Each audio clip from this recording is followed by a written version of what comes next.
Hey kids, do you like wrestling? Well, we like wrestling too. We are Shake Them Ropes here on the Voices of Wrestling Podcasting Network. Myself and Chris Novembrino kind of doing a lazy river of wrestling criticism, going through the news and whatever happened in stateside television wrestling. And also, you know what? Sometimes we just like to watch old stuff and talk about that too.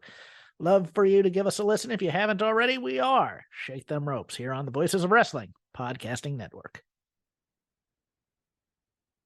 This podcast is a member of the Voices of Wrestling Podcasting Network. Visit voicesofwrestling.com to hear the rest of our great podcasts, as well as show reviews, columns, opinions, and updates across the world of wrestling.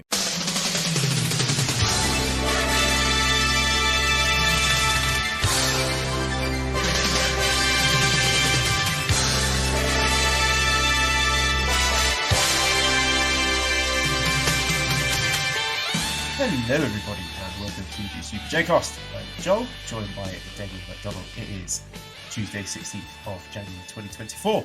This is episode 282. Damon, how are you? We're great. Wonderful. It's a very wintry day. Finally see some winter. We've gone through many a winter season without not even a snowflake, not even one little crystallized piece of water falling. But we got hit with a little bit. So it's a little icy and cold and wintry. And here we are. It's January 16th. What the fuck else did you expect in the Philadelphia region? How are you? How are you, big man, with the master plan? I don't know what I'm talking about. Yes, I'm good. Bit car trouble this morning, but I would say I've reintegrated into British society really well, except the one thing I'm totally out of my depth with is winter car problems. Mm-hmm. So the slightest thing goes wrong, I don't fucking know what to do. I don't know anything about cars. I know how to drive them, but that's it. So as I was saying off the air this morning, got in the car, couldn't move the gear stick to the left or the right, so I could only access second gear and fourth gear. And I thought, can I make it to work using only second gear and fourth gear? Probably not a good idea. So I took Mally's car instead. Luckily we managed to get it sorted out. I think it was just sort of frozen in place, but I've just been doing stuff like trying to fill up the windscreen washer fluid, and I'm terrified I'm going to fuck everything up. Really? I can do that. Yeah. I was going to say, do you change your own oil? But you don't do that. Because I don't. I've not done that. No, I don't know how to fucking do that. I don't. Listen, I'm right with you. I don't know shit about cars. That's why I lease. Because I don't know. I don't. If anything goes wrong, fucking right on in the shop, and I don't care. Truth be told, I know people are going to be like, "Well, you could save money if you bought it." And blah, blah. No, I won't, because there's nothing better than every 3 years I get a fresh, new, the fantastic new car smell, the whole 9 yards. No one's been in it. Fantastic. It's a great feeling. Now, they still abuse you getting it. They still like the worst process on God's green earth. But there is a pot at the end of a 12-hour day, or what it feels like, looking for a car. But I don't know how to fix anything. I cannot fix anything on a car.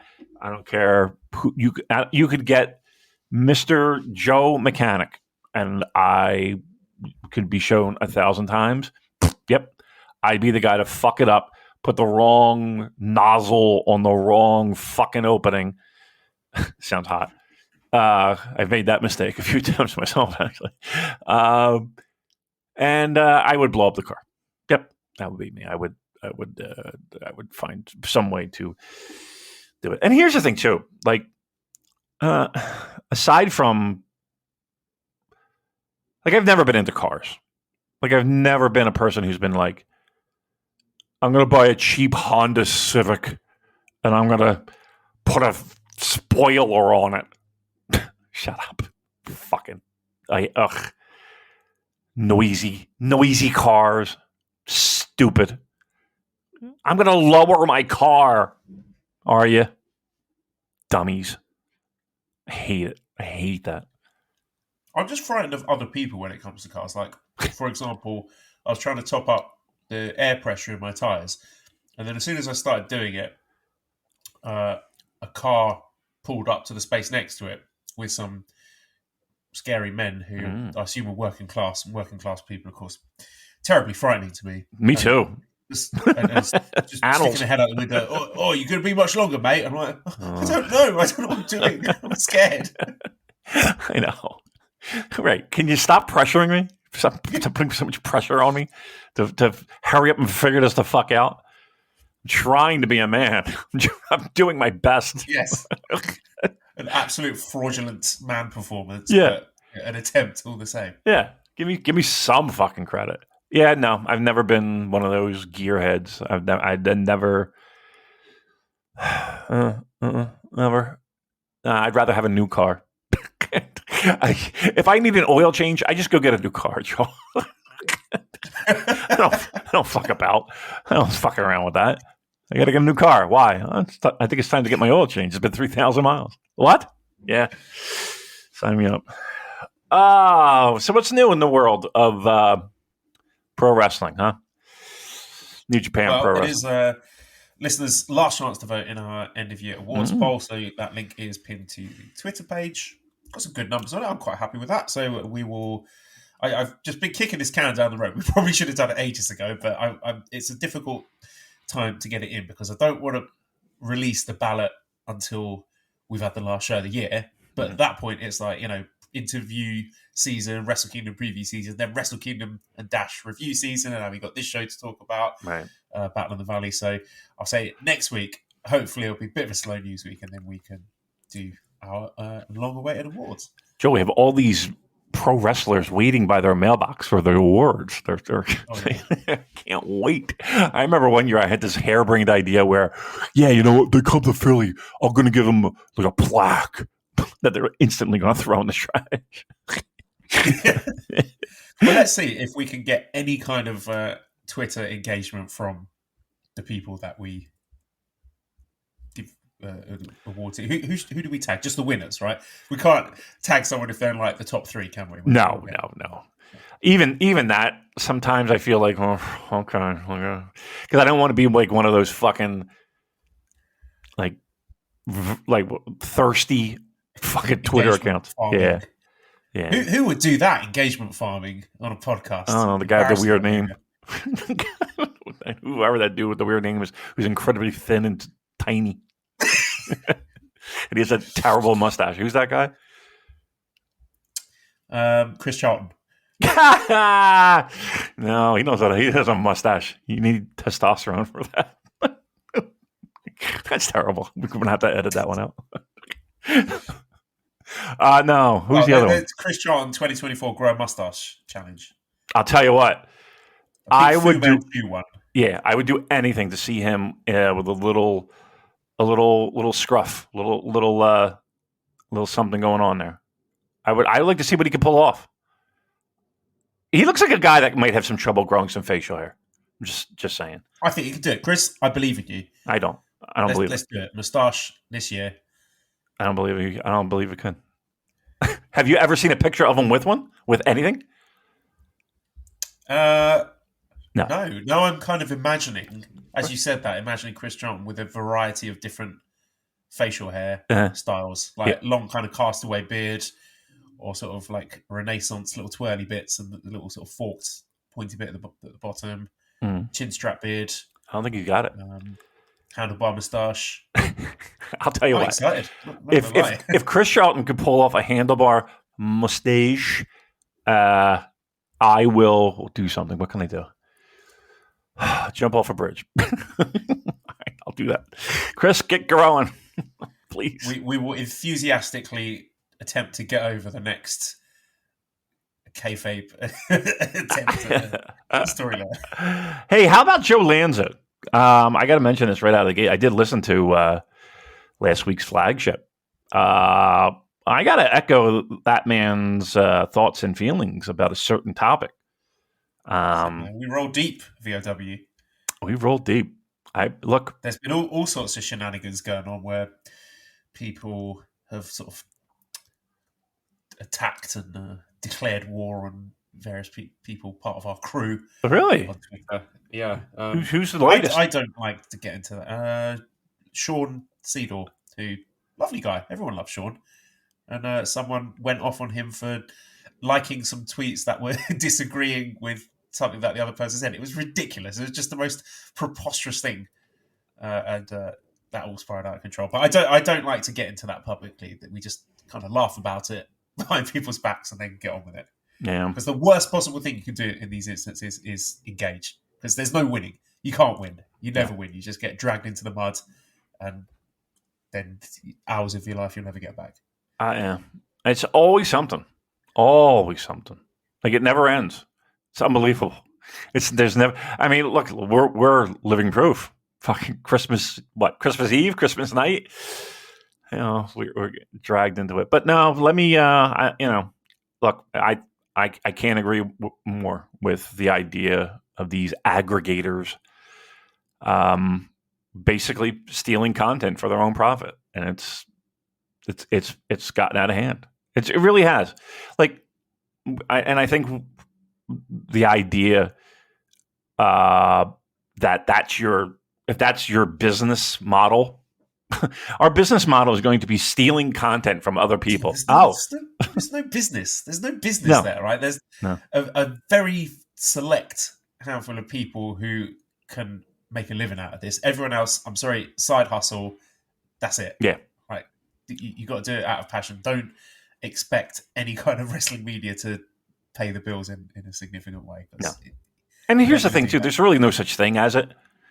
You know what I mean? Like, it's just this made-up space that people always think they can monetize, and people think that they can, like, I don't know, somehow become, like, real media. Like, there's no such thing as a real pro wrestling media because we're covering a thing that's, I hate to say it, is not real to begin with. There's, like, 2 people who are proper pro wrestling media. Yeah, but you know what, though? And even then, it's like, okay, I know we're talking about Dave as one of them. And listen, Dave certainly has a space in that discussion. Like at least he's a legitimate journalist with journalism credentials, right?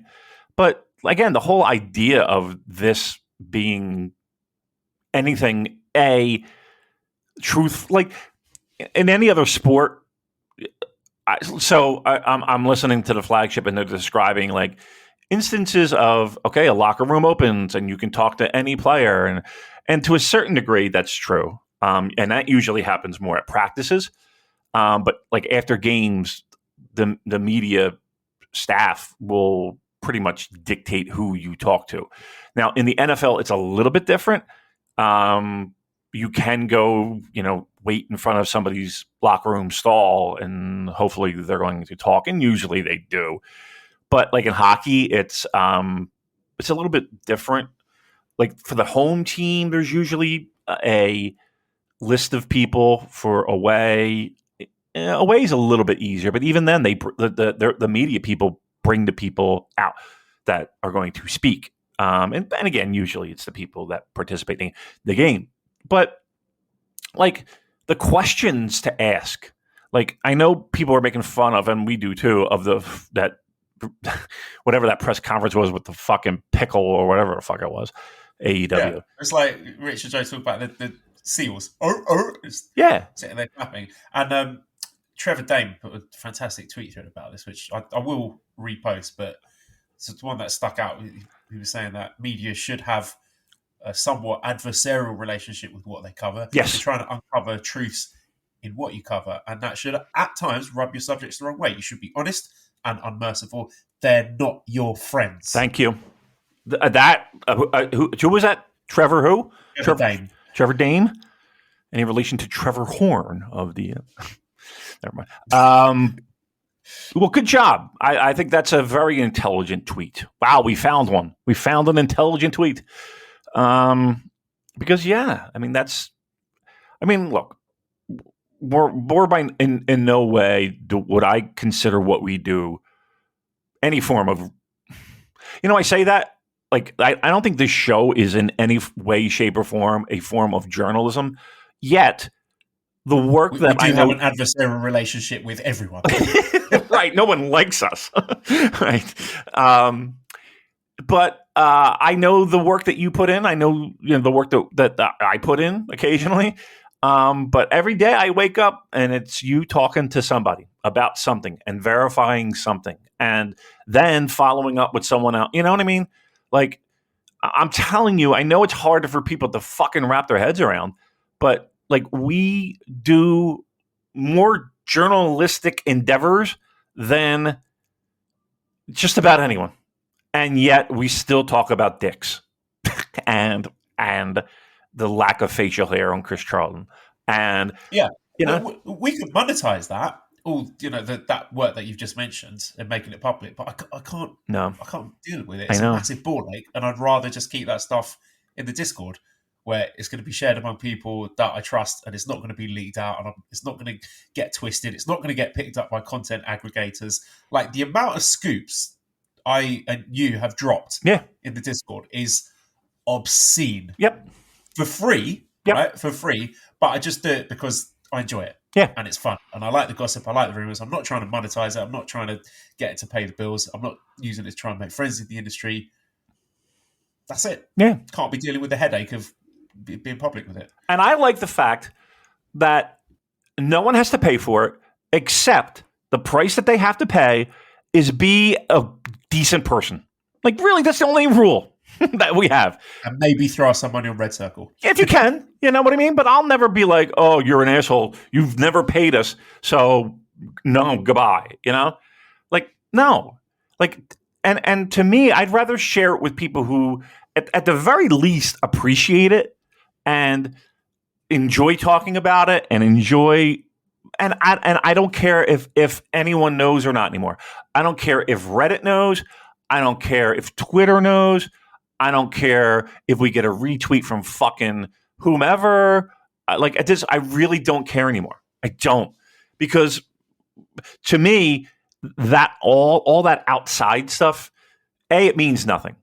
Because, you know, I'm listening to Rich and Joe, and they're talking about like engagement numbers, and they're talking about, and I'm just nodding my head. I'm like, yeah.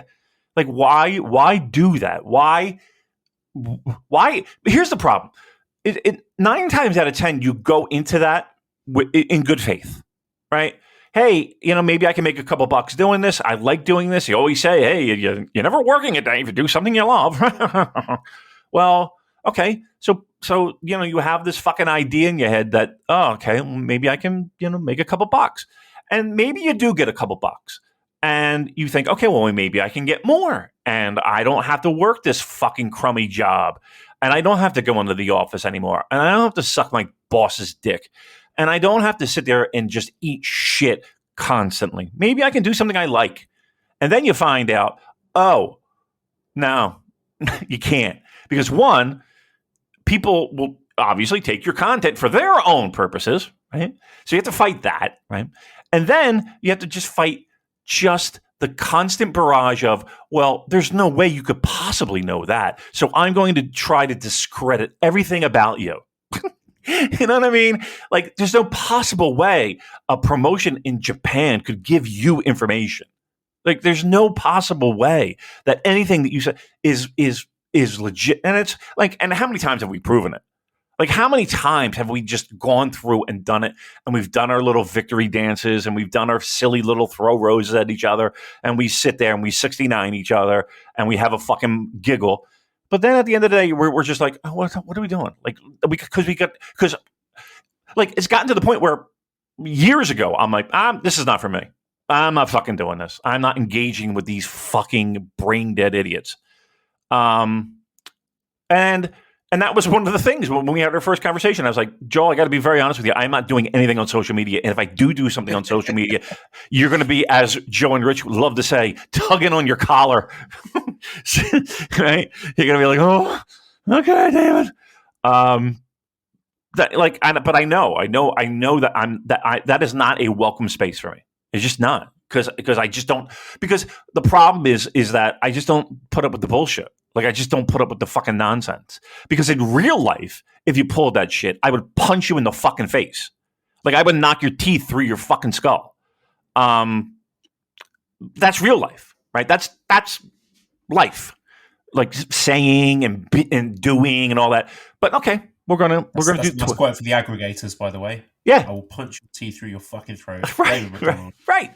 I mean, but that's real life. Joel, if you talk to someone, anyone, face to face, and said some of the things that you either have gotten or maybe even that you have said online, like you can expect that there might be a little follow up, right? More than likely physical. It's just that's where we are. Anyway, why am I talking about that? But yeah, I wanted to mention right out of the gate that I did appreciate the fact that they did say what they said. Because I think it's important that people say that and stick up for that and support that. And quite honestly, not support the sites that continually do that. And, if we're talking about Post, I'll go out here fucking right now and say it. I had no problem with those guys. They seemed like really cool, nice guys when I met them. But that bothered me. The response that you got bothered me. The whole situation absolutely bothered me. And it's like, okay, well, guess what? I know all of your paid content is on torrent sites. You know what I mean? I know they're there. Very easily, somebody could download that and just share it with the world, right? And fuck your monetization, right? People could do that. People could be dicks and do that. Am I going to do that? I don't know. If I'm pushed back into a corner, I don't know. Who knows? But like the idea of that, is pretty shit. And trust me, I'm sure they sit there and they think, well, fuck, why our Patreon stuff on torrent sites? Well, you get a little taste of your own medicine, maybe. I mean, you can't feel good about that. So why would you do it to anybody else? And then be dicks about it. You know what I mean? Like that's I think that thing bothers me the most. Like we're the fucking assholes because we have a problem with the shit that we do that takes time and effort and scheduling, and you having to put your fucking kids to sleep, and me having to fucking do everything that I have to do during a day and schedule time, and then we do it, and then let me tell you something. Nobody was knocking down fucking Kevin Kelly's door until we decided, hey, you know what? Maybe every Wrestle Kingdom will do something with them. Right? Now, all of a sudden, it's let's get every fucking New Japan guy we can to talk on Wrestle Kingdom. Nobody did it before us. No one did it but us. So, again, I get it. Let somebody else do the work, and we'll just fucking clean up. I get it. I get it. Why am I complaining? Who cares? Fuck. I think we've got our point across. I think I'm happy with establishing ourselves as like the kind of rabid dog in the corner that nobody should approach or engage with under any circumstances. Yeah. So that suits me just fine. Just leave us the fuck alone. Leave us alone. That, you know what? That's really what it comes down to. If you don't like us, great. Fantastic. Yeah, we're the villain. We're always going to be the villain. There's nothing I say or do is going to change that. Nope. So just pretend we don't exist. Shrug my shoulders and we move on. Yeah. I'm sorry. I'm sorry for the rant. I'm sorry, Chris Charlton, for making fun of your non-facial hair. I won't do it again. My apologies. Watch. I'll tell you what. If the next time he comes, prove him wrong, Chris. You prove me wrong, please. He will eat his words. I'll eat when you're sporting a fine moustache. You know what I mean? I say he comes in with like a fake beard the next that would be hilarious. He comes in with a big Santa Claus beard. What? What's different? There's nothing weird here. Walker Stewart. This could be the storyline of the year. Yeah. I tell you, he just lets it grow and grow and grow. And by Wrestle Kingdom, he looks like, it's like, the old New Year guy, being, he can wear a sash. It says 2024. And Walker can have like a big diaper, Baby New Year. That's the gimmick. I'm planning to seize right now on January 16th. You have that one for free, lads. Yep, you got that one for free. And so you just do it. And no one will really know, except the dumb people who listen to our show, will know what's going on. And then, it'll get noticeable, around G1. Around G1, he's going to have a full fucking beard, right? And people are going to be, wow, Chris really kind of going for he just keeps it going and going and going. And then Wrestle Kingdom, that's the bit. I love it. I tell you what, they can have that for free. Just like our content. Everyone for free. All right. Enough of us whine and complain. What do we got? What do we want to talk about today? I would like to speak to someone I've not spoken to for a while, and that is Music Damon. Hey! Link with a little teaser of Nick Nemeth's new entrance music. I'd like you to have a little listen, Damon, and see what you think, because I really like it. I mean, this is Downstate, so this is the sort of go-to band for ex-WWE guys who are testing the waters elsewhere. Excuse me, as we belch into the microphone. Yeah, nice. Save me, Damon. Listen to the music. Tell me what you think. All right. Well, first, I got to be honest with you. I'm looking at the band themselves. I mean, we're talking about like this is like Poison when they decided to kind of somewhat transition from glam poppy metal to they want to be a little harder, you know. So the hair's still teased, but and there is some makeup, but yeah, it's they're trying to be a little harder. All right, let's see here. Here we go.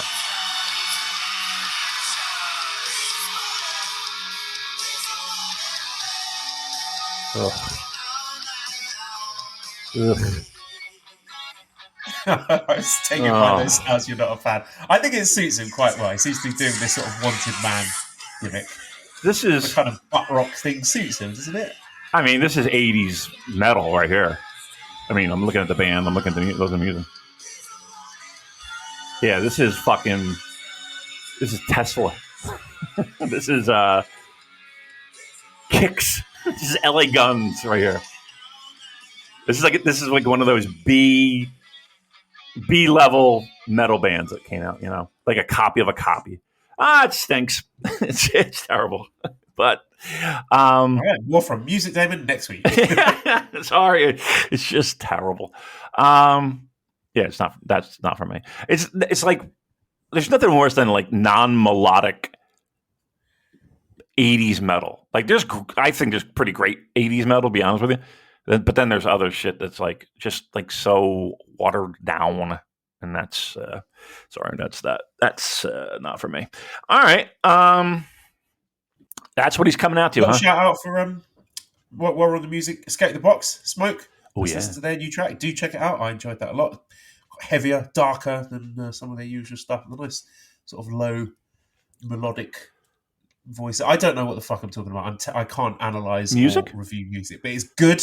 It's good. Go and listen to Escape the Box, Smoke. Yeah. Well done, Editor Dan and the boys. I like it. Yeah. Let's move on.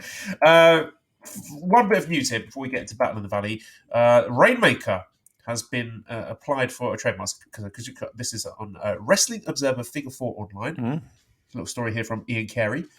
Kazuch got a card of files to trademark Rainmaker. So the filing was submitted to the USPTO on January 12th. So this is for entertainment services for professional wrestler, blah, blah, blah, blah, blah, in the US. So that's coming amidst reports that he might be considering signing with a company other than New Japan. We've not heard any more on that. Do you think this is more possible evidence that he may be heading elsewhere? Is this something we should be worried about? Well, let's put it this way. I don't think he's personally navigating the United States copyright and trademark system. I don't think he's sitting there signing documents. That's Matt Bloom doing that. Yeah. Albert, somebody who knows those deep waters are navigating that for him. It's not Matt Bloom. I'm joking. I'm making a joke. It's not Matt Bloom. Oh. Wouldn't it be something if it was Matt Bloom doing that? All this paperwork. He said, "Man, I'm so bogged down in all this. I gotta finish my tattoos." My Lord Tensite ink is going all over these legal documents. This is a disaster. That's what the disaster this is. Hey, I mean, look, I think we don't know anything more. At least I haven't checked my phone in a while. But we have not heard of anything new or anything in that regard. But it's just like little things that you see now, and people are picking up on that. I have my eye on it, and I think people should as well. I don't think there's anything wrong with that. Now, Did it say who filed the trademark? Was it just him, or was it? It wasn't. New Japan had nothing to do with it. Am I correct? Michael E. Dawkins is listed as the attorney of record. Do we know who that is? Have we ever looked him up and see if we can stalk this guy? All right. Maybe the internet sleuths can do that. Maybe we can see where he practices and what he practices and all that. So, now, I've looked him up. Known as the gimmick attorney, Mike is a registered patent attorney serving as intellectual property counsel for elite pro wrestlers. Elite pro wrestlers. Is that elite pro wrestlers? That's lowercase e. Okay, just wanted to make sure. No, there was no pun. He also represents college coaches, television personalities, and podcasters in the sport and entertainment industry. Maybe we should hire this guy. Great. I can't wait to pay for his services with the no money we receive. What would we trademark? I don't know. Probably the Christmas, the New Year's gimmick. We'll trademark that. Hey, look, what I would be concerned with, and again, I am not a legal expert by any stretch of the imagination, even though I am a highly intelligent human being who could pick it up just like that. Just pick it up like that. Could be practicing law in no time. The fact that New Japan Pro Wrestling is not listed anywhere, at least that I'm aware of, nor anything of that nature, where New Japan would be involved in that, would have me at least raising an eyebrow. Right? I think that's a fair thing. I think don't think it's the complete tell-all. I think it's just a little thing in the pot, if you will. And I'll go so far as to say, or to ask, and I do not have the answer to this, are there other New Japan Pro wrestlers that have anything similar to what you described here in this situation, right? If not, then again, maybe we need to underline that or get out our highlighter and kind of keep an eye on that. I could be offering. I should point out maybe a bit of a context here. Good. He did when Okada was doing his recent appearance for TNA. He went into the ring and kissed the TNA logo in the middle of the mat. So, ew. Who knows? Maybe he is going to be Okada. I mean, I appreciate the fact that he's kissing fucking logos. I don't know why he would do that, given the treatment he had before. Maybe he's master and servant. And he likes to be treated like a cock. Ugh. But yeah, that's weird, right? He's not going to TNA, right? I mean, that, like, seriously, I need somebody to really look me deep into the eyes and say, "Yep, he's gonna leave New Japan and think that going to TNA is going to raise his stock." I mean, but here's the thing too. They got money. They're just they can't wait to spend. It feels like every big name, and I know it is contract season, but every big fucking name out there is tied to TNA rumors. They have money to spend apparently. And they signed Nick Nemeth. I mean, I don't know if what that means for him in terms of New Japan. I mean, New Japan with Nick Nemeth, that just could be a one-off, or it could be him doing big shows. They could just be testing waters. I don't know if they've got him penciled in for tournaments, but it seems that TNA is going to be his home base, at least for the near future. See, okay. That's every time you say his name, I think of Mike Nesmith of the Monkees. Every time. Nobody's going to get that except Google it, kids. It's not a bad band, I'm telling you. Very underrated Monkees. Hey, can you see, honestly, give me a percentage in your heart of hearts, Joel, him signing full-time with TNA? A generous 5%. Okay, very good. Good. I just wanted to make sure I wasn't losing my head here. There's no. I'm going to say it right now. I would be absolutely blown away, shocked out of like nothing would shock me more if he thought going exclusively to TNA was going to be a great idea. I'm sorry. Like, I couldn't even tell you where to find TNA right now. Like, if I wanted to watch it, I have not a clue. Zero. None. And maybe that'll change, but I don't know. I just, like, now's the time. Now is not the time to go explore and hope that they got it right for the 15th time, right? There have been so many chances that promotion and various forms of that promotion have had to really make their mark, and they fumbled every fucking time. And maybe they get it right this time. Who knows? But if I'm him, there's no way. Am I going to do a couple dates here and there? Yeah, maybe, sure. If nobody minds. But to sit there and have that be home base, nah. But I say that I don't know what kind of fucking money they throw around. Like, if they really wanted to make a splash, here's the thing, though. Do you think, like, I don't care where he signs. Let me take that back. Do you, like, for us nerds that are into this pro wrestling stuff, it would be like shocking because we know the backstory, but like I don't know if Okada brings new faces. You know what I mean? Does he bring new eyeballs to a product?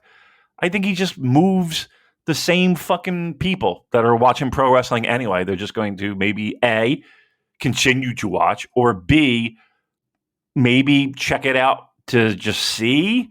Maybe they will check it out just to expand their pro wrestling horizons. But like those are the people that are going to get a hard on over this. Like, are casuals going to give a fuck anywhere he signs? I don't know. But I will say this: at least of the two options that are on the table, WrestleMania has no problem fucking selling out 2 nights at the Link. AEW, for all their faults and all people finger wagging, they're doing okay. Let me take that back. They're doing okay at certain times. Like if they have a big show that they want to push, you can assume that building's going to be, if not sold out, damn near close. Now, a TV taping in fucking Topeka, Kansas, okay, yeah, it might struggle, right? Let's be fair, yeah. But a big show in a strategically placed building, it'll make some money. I guess my overarching point in all this is, A, we don't know where he's going to go. B, it wouldn't surprise if he goes to AEW, WWE. Originally, when this whole thing was going down, I heard that there was more interest in him going to WWE than AEW. But trust me, I understand the arguments that people might have and say, hey, the relationship with New Japan, he can still work this, most of his friends. He's got a lot of friends in WWE. Let's not fucking goof around here either. You know what I mean? It's not like Kevin Owens and AJ and Shinsuke and should I keep going? Ricochet, all these fucking people. Yeah, I think they're pretty tight. And look, the money that's being thrown around for these fucking TV contracts and the TV rights deals is, I mean, it feels like once that money clears, it's going to be chaos. Pardon the pun. So, like I said, we told you. 2024 is going to be crazy. 2024 is going to be crazy, and we're right on pace. All right, well, let's get into the main topic of the day, which is Battle in the Valley from the San Jose Civic Center. Attendance was 2,147 sellout. Yeah. So very well done. Yep. Very impressed by that. Yep. They've done a great job there, loaded up the cards and done a really good number there. Production. Daryl says, can NJPW USA please hire a more competent high school AV crew to run their broadcast? While we at least didn't have the multicolored smear for several minutes like last year's Battle in the Valley, it continually disappoints, especially for a pay-per-view. Not enough revenue to justify the expense. And Louis says, the curse of Fight TV continues. I like the show overall. However, the sound was my issue with the show. Announcers' audio came in too loud. I could hardly hear entrance music, let alone the ring, where the bodies hit the mat. New Year, same Fight TV problems. You guys have any issues? So I watched the first chunk of it in Japanese commentary, and that sounded good. Mm-hmm. I could hear the crowds and hear the ring and everything. Then switched to English, and yeah, there seemed to be some issues with that, and also just issues with like a lot, just too much talking in general. Vader Scott, it's great announcer, great in a role, but yeah, you know, sometimes you would see Kevin Kelly during a broadcast, he would like put his hand out. Sure. You could see him doing it. He put his hand out to get everyone else at the commentary booth to just be quiet and let a moment breathe. We need more of that, because it was just constant blah, blah, blah, blah, blah, blah, blah, blah.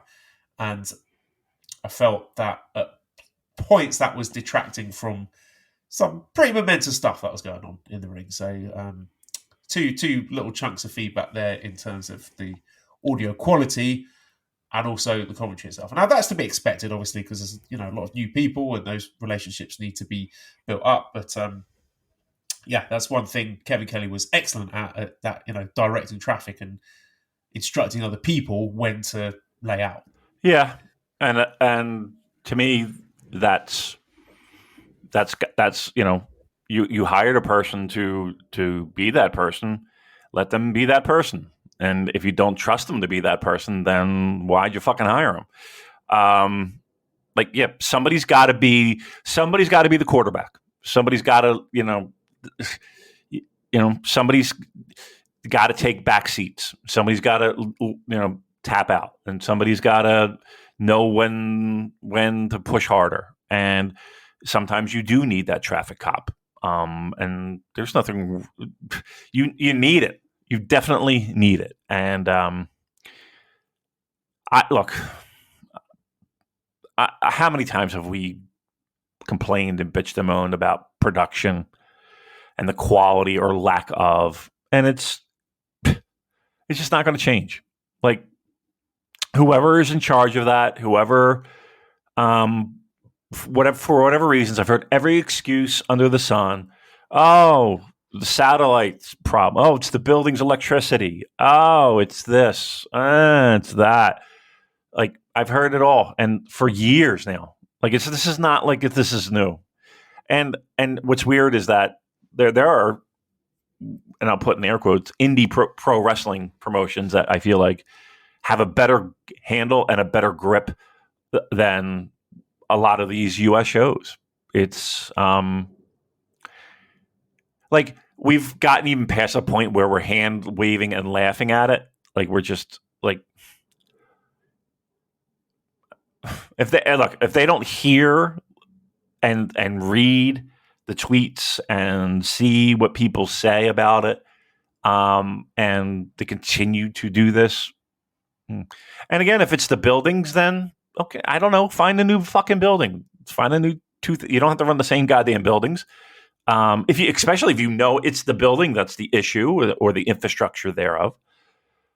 Just I don't know. I don't have the answer because I don't know what they're doing. But all I know is that the end results are still the same. And so what do we do? Like, to charge a premium for what was it, Saturday night, right? Saturday night. And to ask people to, hey, you know what? Stay home, watch this pro wrestling product. And truth be told, the card was tremendous. Like, the card itself, going through that and seeing the lineup, like I was praying that it did do as well as it did live, Joel, because if it didn't, I don't know what more could have been done, right? So, whoever booked the talent, got the talent agreed upon, like, and made those matches, I think deserves credit because it was sexy as fuck. That was on paper a great pro wrestling lineup. Production wise, man, a D. I'll give it a D. It's just embarrassing to ask people to pay a premium. And trust me, I asked for a freebie. I never ask for a fucking freebie. I just knew I wasn't going to be home. I knew it was going to be running around. And I was like, you know what? Does anybody have a fucking code? No, I got ghosted. I couldn't even do that. So they wouldn't even do that for me. So I give up. What are you going to do, Joe? It sucked. They're not going to change it. Yeah, it's one of those things I've just run out of energy constantly complaining about. It is bad and they should make it better. Yep. But big picture thoughts in terms of the actual show itself, I am really encouraged and pleased and excited by what they are doing in the States. It feels like in sort of this post AEW, well, not post AEW, but since AEW arrived on the scene, that landscape for New Japan in the US, it feels like they've finally identified their lane and know how to stick in it. Like they're finally getting their shit together in the States. I like the way it's like this sort of parallel continuity to the domestic product. It's not like they're just taking, Destruction in Kobe show and transposing all the feuds and all the wrestlers over to the States, because I don't think that would necessarily work very well. It looks like they're going with the strategy of, 4 or 5 big strong shows every year with little self-contained storylines and feuds where each show sets up the next show. So you walk away from that one knowing pretty much what you're going to be seeing at the top end of the next one. And that seems to be working. And it's really, I think, done a good job to solve the problems they were encountering before of being sort of hamstrung by big shows in Japan, where you'd have to wait and see what happened at Sakura Genesis or whatever before they could announce their big stuff for the States. And now, no problem anymore. They've already announced a load of stuff for Windy City, right? We've got a handful of big matches that do not depend upon whatever's going on in Tokyo the week before. We've got Mox versus Naito, Ali versus Hiromu, Perry versus Shota, Eddie versus Gabe rematch. That's a really good start to the card, and that's obviously going to be fleshed out by more stuff as well. And I think the ticket sales reflect that. They've sold 2,472 already for Windy City Riot. That's according to WrestleTix. And that is up 841 in the last 3 days. So there's a tangible benefit there to getting their ducks in a row, announcing that nice and early, and anecdotal evidence of people saying, wow, actually, this sounds really good. I've got to get myself over there for Windy City Riot. So they have set up that arena for 3,500, which seems a bit conservative because I thought it was like a 10K arena. I mean, obviously, you take a chunk out of that for, ramps and screens and whatnot. So according to that setup, 3,500, there's just over 1,000 seats left. And I dare say they might get close to that. They probably will open up more seats than that. But all in all, it seems like really sensible booking. And I like what they're doing over there. Yeah. I'll give you my, I'll give you the thing that bothers me, and then I'll shower them with praise. How about that? We'll work in reverse, how I usually do it. First things first, like, for me personally, I don't know if all this is for me. Like, I don't know if this is a lot of names and talent and people and matches, and it feels like a really stacked independent pro wrestling show. And there is nothing wrong with that, right? There's nothing wrong with that. But for me, the idea of it being New Japan Pro Wrestling, and maybe I just have this archaic thought of what New Japan Pro Wrestling is, and I need to kind of shake that off of me. No, you're right. It's not like New Japan Pro Wrestling. This is New Japan Pro Wrestling of America. Correct. It seems to have its own identity now. And yeah, I take your point. This is not for, there's some people they're using that I'm not a fan of, and I almost dare say that I can't think of many matches they've had in the States in recent years that have touched my match of the year levels. So it's not again, for my taste, delivering at the same level that the domestic product does. But in terms of the business metrics, it looks to be successful. But yeah, I apologize for interrupting. No. It's got its own flavor, hasn't it? It does. It does. And it's kind of like, you're getting the premium ice cream, and now we got the dollar store version. And while it might taste the same in a lot of ways, there is that little, that's not quite hitting the mark. So it's a California roll. I've used that analogy before, haven't I? Great. Yes. Once again. Yes. Yeah. This is the California roll. This is the buttered chicken, right? So, but here's the thing though, like lots of people order California rolls, Joel, and lots of people order butter chicken. And just because it's not going to please our vastly superior palate to get the flavors of saffron and blah blah blah blah blah. Like, okay, we get it. A little much. I understand. But yeah, I don't know if this is for me, and nor do I really feel like they give a fuck if it's for me or not. You're right. From a business perspective, they're probably making the smarter move. They're probably bringing in people that the majority of people want to see. And that's evident by, strong ticket sales. Now, again, we're not talking 70,000 fucking seats. Okay, great. But, you got to crawl before you can walk, and you got to walk before you run. And, this is a company that basically had their legs severed, it feels like.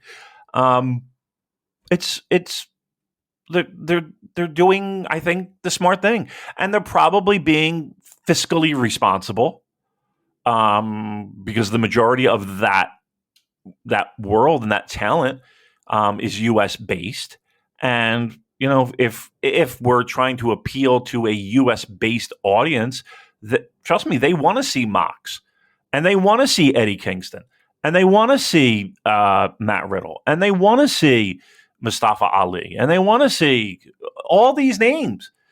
You can't fault New Japan Pro Wrestling for at least trying to bring in names that are available. Like, you're not going to sign guys that have an exclusive 5-year deal or 3-year deal. You can't do it. You can only bring in people that are available, and the people that are available are, it's not like they're scraping the bottom of the barrel with the people that are there. They got the guys and young ladies that people want to see. And just because fucking old man Damon, is sitting there with a hard on, hoping the days of Nobuhiko Takada and fucking Shinya Hashimoto and Akira Maeda come rolling back. I don't mean dick. They at the very least, and again, it might not be for me, but at the very least, they have a plan, it feels like. And I can't fault them for that. Is it something that I would go run out and buy a ticket for to see Mustafa Ali? I don't know Mustafa Ali. I'm going to be very honest with you. I don't think I've seen a match. And if I did, I don't remember it. Like, I'm going to be honest. I don't know Mustafa Ali. I don't watch any WWE programming whatsoever. None. For years. And I'm not saying that to be like, I'm Mr. High and I'm Mr. Pro Wrestling fan and you're below me. No, it's just not for me. Like, it's just not something I watch. So I couldn't tell you if he's good, great, indifferent. I have no fucking idea. I mean, and that might be a good thing. Like, because I'll go into this match with absolutely zero preconceived notion. Zero. I don't know the fucking guy. I think it's funny that anybody could just challenge for a title. It's fine, whatever. Or not a title, but a match per se. And I guess it makes it more sense because, if he was holding the junior title, it would bother me more. But okay, there's no titles on the line, so anybody can challenge anybody. What the fuck do I care? Yeah, I mean, if tickets are moving, Joel, and money's to be made, who am I to argue? Like if they were doing this and you told me, yep, and they sold 27 tickets, we'd have a different conversation. But that's not the case. So good on them. Good on them. Yeah, and I don't want to go down the sort of WWE fan rabbit hole of excusing shit creative and shit booking and say, well, the business is doing well. Look at the tickets, blah blah blah. Whilst same as you, I would rather see, I don't know, like Tsuji versus Shota Umino main event, whatever. Like, this is not to my particular taste, but I don't think it is. I still think it's well booked. They're putting on good matches. I think they're putting the right people at the top of the card. So again, I'm not excusing something that I think is subpar, because I think we still need to critically analyze stuff on a creative level as well as a business level. But I feel that they're doing a really good job to sort of navigate and recalibrate their role in the States following the establishment of AEW and post pandemic and all this stuff. After the Mercedes Moné thing went tits up, so there've been a lot of setbacks, and yeah, they're doing well to find their niche. So well done. Let's get into the show itself then. I did watch the kickoff matches. We have Matt Vandergriff with the I can't remember the name of the gimmick thing, but basically, as long as he keeps winning, he's going to stay on these matches. But if he loses, then the next guy takes a spot on the following match. It's like a sort of winner stays on gimmick. Right. So he wins again against Goldie. He looked all right, but it just he looks like the sad teenage son of Chase Owens, and I can't get past that look for me, that kind of sort of hangdog expression. So I don't know, jury's out for me on Matt Vandergriff, although the in-ring stuff is absolutely fine. The other kickoff match, we had Stephanie Vaquer defeating Viva Van, and Vaquer looks like she is going to be the next challenger for Julia for the strong women's championship, and I really like Stephanie Vaquer. So Stephanie Vaquer versus Julia will be a really good match, I think, if they're putting that on Windy City Riot. Big thumbs up for me. That's something to look forward to. And that's the pre-show. I don't think many people watched that, but I did. I thought it was good. First match there, we had Shota Umino, Fred Rosser, Jacob Fatu defeating Tom Lawler, Royce Isaacs, Jarrell Nelson. 8 minutes, 59 seconds. So Shota pinned Royce Isaacs with a Death Rider. So quite a lot going on in this match. So we had Jacob Fatu. I believe this was his first appearance working in New Japan show. Scott says Jacob Fatu brought some big energy. The crowd was hot for him. Would you like to see more of him on New Japan proper shows? I would. Love the energy. I know he's had his troubles in the past, but he certainly delivered an energetic performance that made me think this is a guy who wants to get noticed, and I think there's a lot of upside there, particularly in Japan. He feels like the sort of wrestler that I think the domestic fans would really respond well to. So definitely I think that is a tire worth kicking. Yeah. And so much stuff going on in this match. So we had the Fred Rosser and Tom Lawler having a handshake at the end of the match again. So this is the second time they've done the sort of slapping each other in the face and shaking hands. And I thought previously that was setting up them teaming up for World Tag League, but that didn't happen in the end. But there's more discontent going on with West Coast Wrecking Crew shouting at Tom Lawler backstage and not happy that he's kind of making friends with Fred Rosser. But then Fred Rosser said to him, if he ever needs a teammate in the future, the offer's there. So it feels like something's brewing there. And again, that's something I watch with interest, that I wouldn't always, I say every time we talk about Tom Lawler, I would love to see him get used more in the company. At least he made it onto the main card this time. So that in this match. And then we also had Shota Umino after the match getting attacked by a stranger in a Bushi mask, which turned out to be Jack Perry. According to Dave Meltzer, some of the security stuff they weren't informed ahead of time. They thought it was just a random person trying to assault Shota. Yeah, because he looks like a random person, but okay. I mean, that might have something to do with it, but okay. Yeah, okay. He revealed himself to be Jack Perry with a big beard now. I think this was his first appearance following the sort of suspension to the all-in stuff with CM Punk. Was wearing an armband that says the scapegoat. He tore up an AEW contract. And I guess that would mean his return match would be in Chicago. And I think New Japan would really be missing a trick if they didn't lean hard into that and play that up.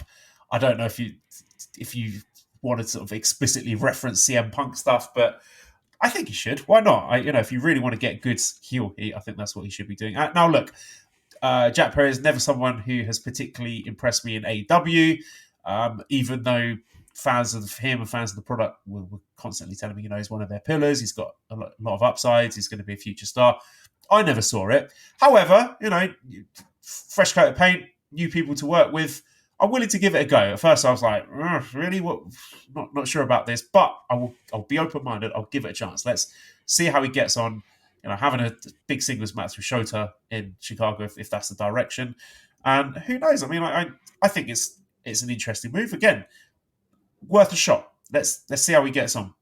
So yeah, a lot of stuff here. So Damon, what did you think of it? What were we thinking about Jacob Fatu and Jack Perry? Yeah. Tom Lawler, go. Well, I mean, the Lawler stuff always fascinates me. How he, this is the second show in a row where it's, he's either not on the show in a pre-show, or he's first match, and he's always he always delivers, and I don't know what the problem is. Like, I don't know what we're waiting for here. And again, you're right. There are situations and scenarios with Fred Rosser, and it seems like they're trying to brew something up and they're taking their time doing it. I don't know. I just see. Look, you're right. You are 1,000% right in the sense that, let's give it a try. Let's see how it works. I can't say that I've ever really cared that much about Jack Perry. I think, I remember him with the dinosaur Luchasaurus, and that seemed fine. And then there were times where he was, in the middle of some title pictures and stuff. Like, I don't mind him. I don't know.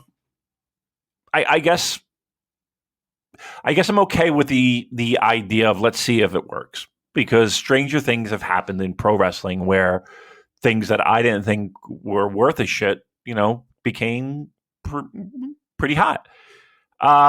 So I'm willing to kind of put what I feel pro wrestling is, which is just my opinion of it and what I enjoy with it, and see if I can kind of squeeze some juice out of it.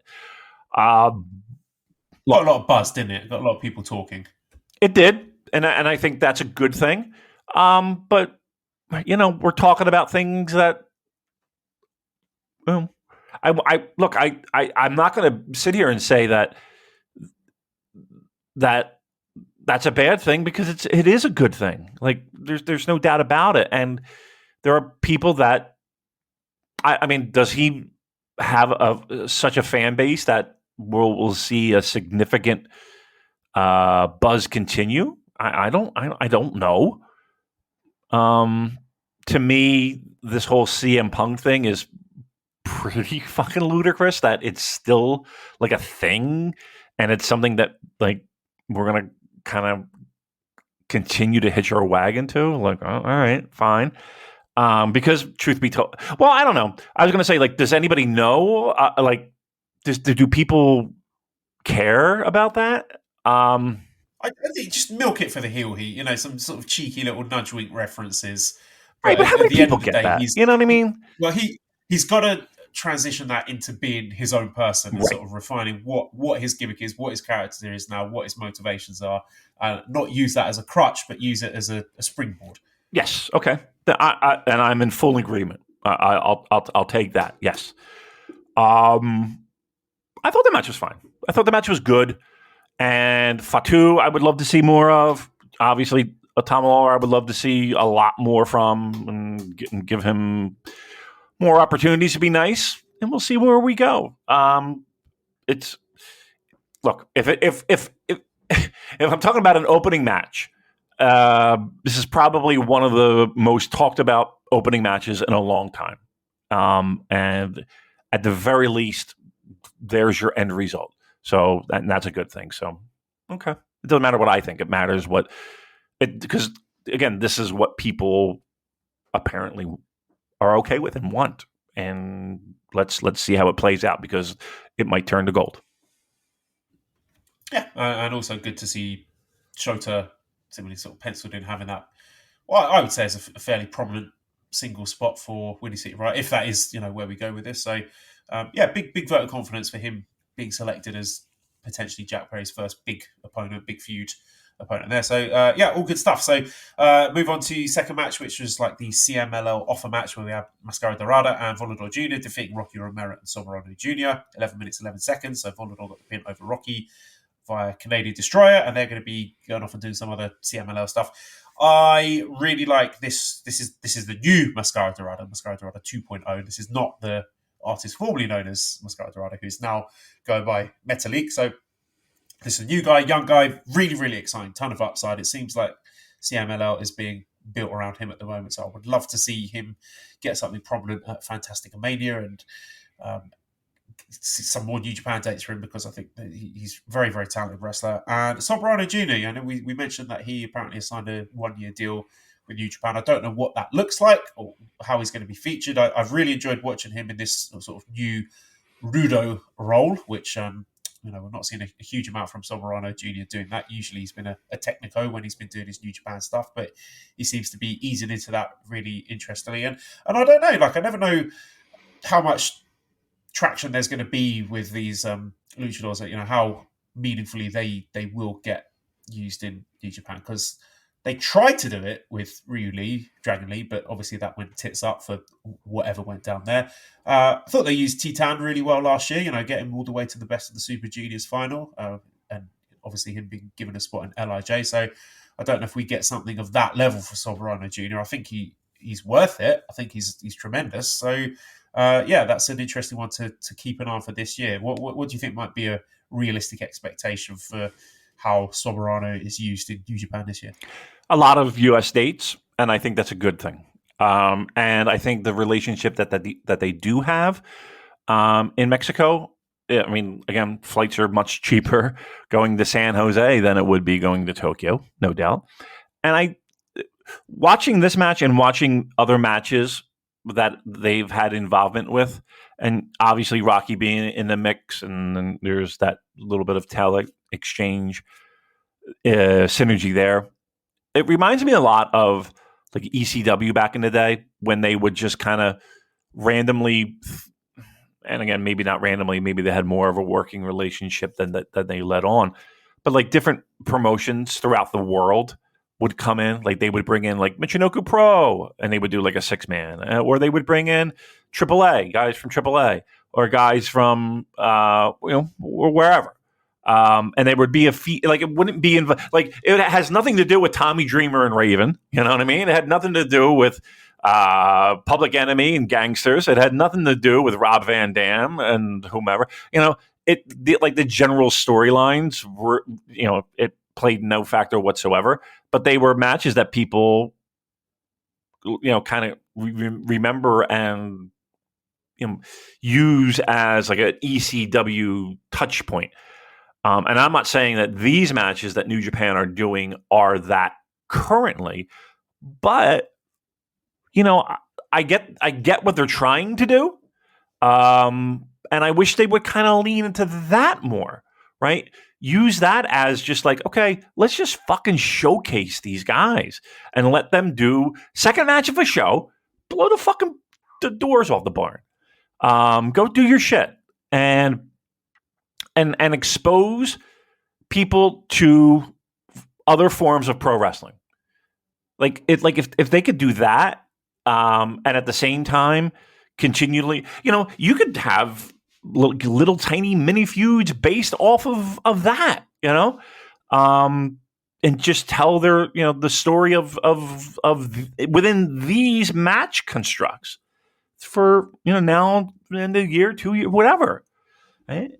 Give it a little showcase, as opposed to what I just suggested of just being, just showcasing talent. I mean, they could go either way, and I would have no problem with it whatsoever. I just wish they would lean into it a little bit more of it being, hey, here's some shit that's going to be good, and that you may not fully recognize or appreciate or what have you, and let them go. Let them do that and showcase it like that. I think that's a good thing, right? I mean, for a second match, the talent that's in that ring, nobody's complaining about that. Lean into it more. I got no problem with it. third match was David Finlay defeating TJP in 30 minutes and 7 seconds with his new finisher, the overkill. It's a bit like a go to sleep. William says, why can't David Finlay get a dominant win? In the last few months, he's had big singles matches, which were pretty even versus Tangaloa, where he had to cheat, and a junior heavyweight, albeit a well-booked one, with a title. Do you think it's stopping him from looking strong? I thought he looked good here. I mean, I was expecting this to be sort of like a sort of routine, 8-minute win, but it went... when it reached the point where I thought, okay, it's done now, it went a good few minutes past that, and it went harder than I thought it was going to go. So I can't fault the effort here. And I think Finlay is kind of leaning more into the sort of savage persona that he had when he first went on this heel run than the stuff he was doing towards the back half of 2023, where I thought it sort of lost its way. So what I've seen this calendar year from Finlay has been encouraging. I thought this match was really good. I didn't have a problem with the way the match was laid out. Me neither. And what he said about, he's against a junior. TJP did say backstage that he is not going to be a junior much longer, and he was sort of hinting at becoming United Empire leader, talking about, while our prince is off doing other things, it's going to be a dark crown. And Ospreay made some comments about, TJP's in charge while I'm away. That is scary to me, because I really like TJP in his role as a junior tag champion. I think he's been outstanding in the junior tag division, really breathed new life into it. It's been a great partner for Akira, and I really value the stuff he does during Best of the Super Juniors. But him as a heavyweight and a faction leader and doing the spooky stuff is terrifying. I don't want that. I want no part of that. So I urge TJP to stay in his lane, and I hope that this is just him saying stuff, him being a bit of a, rabble-rouser or shooting his shot or whatever. Because we know sometimes in New Japan, guys just say shit, and it doesn't necessarily mean that's where the booking is going. So I hope this is more of that, because I value the work that he does as a junior heavyweight. Yeah. I mean, all due respect, I can't see any of that coming too. I just don't. And I could be off base, and they might have great things. I don't know. I don't know how they pull that off. I don't even know if it's even in the cards that they're going to pull it off. I don't see it, but I don't. I mean, I just don't see it. I mean, I could be dead wrong, but I mean, does anyone on planet Earth besides him think that that's the direction we're going? Hey, let's, I don't know how you just determine that you are a heavyweight now. I don't know. It's just a lot of eat a bowl of pasta. Right. I was about to say, like a lot of, 6 meals a day kind of thing. And, you have lifts in your shoes and all that. Who knows? But yeah, a lot of times it's just guys saying shit to say shit. So we'll see. All right, fourth match, we had the NJPW Strong Openweight Tag Team Championship with Hikuleo and ELP successfully defending against Coughlin and Clark Connors, 12 minutes and 6 seconds after the Super Thunder Kiss 86. So they retain the Strong Tag Team Championships. Don't have a huge amount to say about this. I'll tell you what that could be a fun defense. Maybe Rosser and Lawler can challenge ELP and Hikuleo. That would be good. Or, I mean, we do actually have ELP and Hikuleo defending the Strong titles against some horrendous challenges in the Nagoya show, but we'll preview that later. So we'll stick a pin in that for now, because I want to stick with the positive momentum so far. All right. But yeah, the match was all right. I mean, it was fine. Nothing to write home about. I suppose the more notable thing was I think it was after this where we got the Mustafa Ali vignette, and you touched on it before. I'm not really a huge fan of the sort of presidential candidate gimmick that he's doing, and this diatribe he went on about Hiromu carrying a stuffed animal to the ring. It's like he sort of saw a bit of Hiromu in 2018, and then it's like, okay, yeah, that would do. Because Hiromu's not exactly been featuring Daryl very heavily over the last couple of years, so I think he needs to sort of update that, because that does not seem sufficient grounds to be building a feud. He's got to work hard on that. However, I think it's a good get. Again, worth kicking the tires. I think him versus Hiromu is an exciting match on paper. Hope it can deliver. I've always been a fan of Ali's in-ring work, and it's got people talking. People are excited about that. So good job. I think that's worth exploring. Can we do this? Can I put out a bat signal, so to speak? Somebody recommend to me his best match. I'm going to go into it with a little bit of open mind, open eyes. Because I'm being very dead serious. I'm not 100% sure that I've seen a match of his. Was he in the Cruiserweight Classic? Yes. Okay, he was. And was he a finalist? No. Okay. Let me get the That's a really good question. Cruiserweight Classic brackets. Because I know the final four. I can tell you the final four off my head. That was TJP, Ibushi, Zack Sabre Jr., and it's Grand Metalik, wasn't it? So here we go.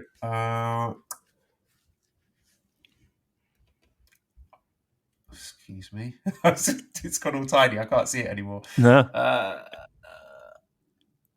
Yes, he was. So he faced Lindsay Dorado in the opening round. Okay. And I think he lost that. Okay.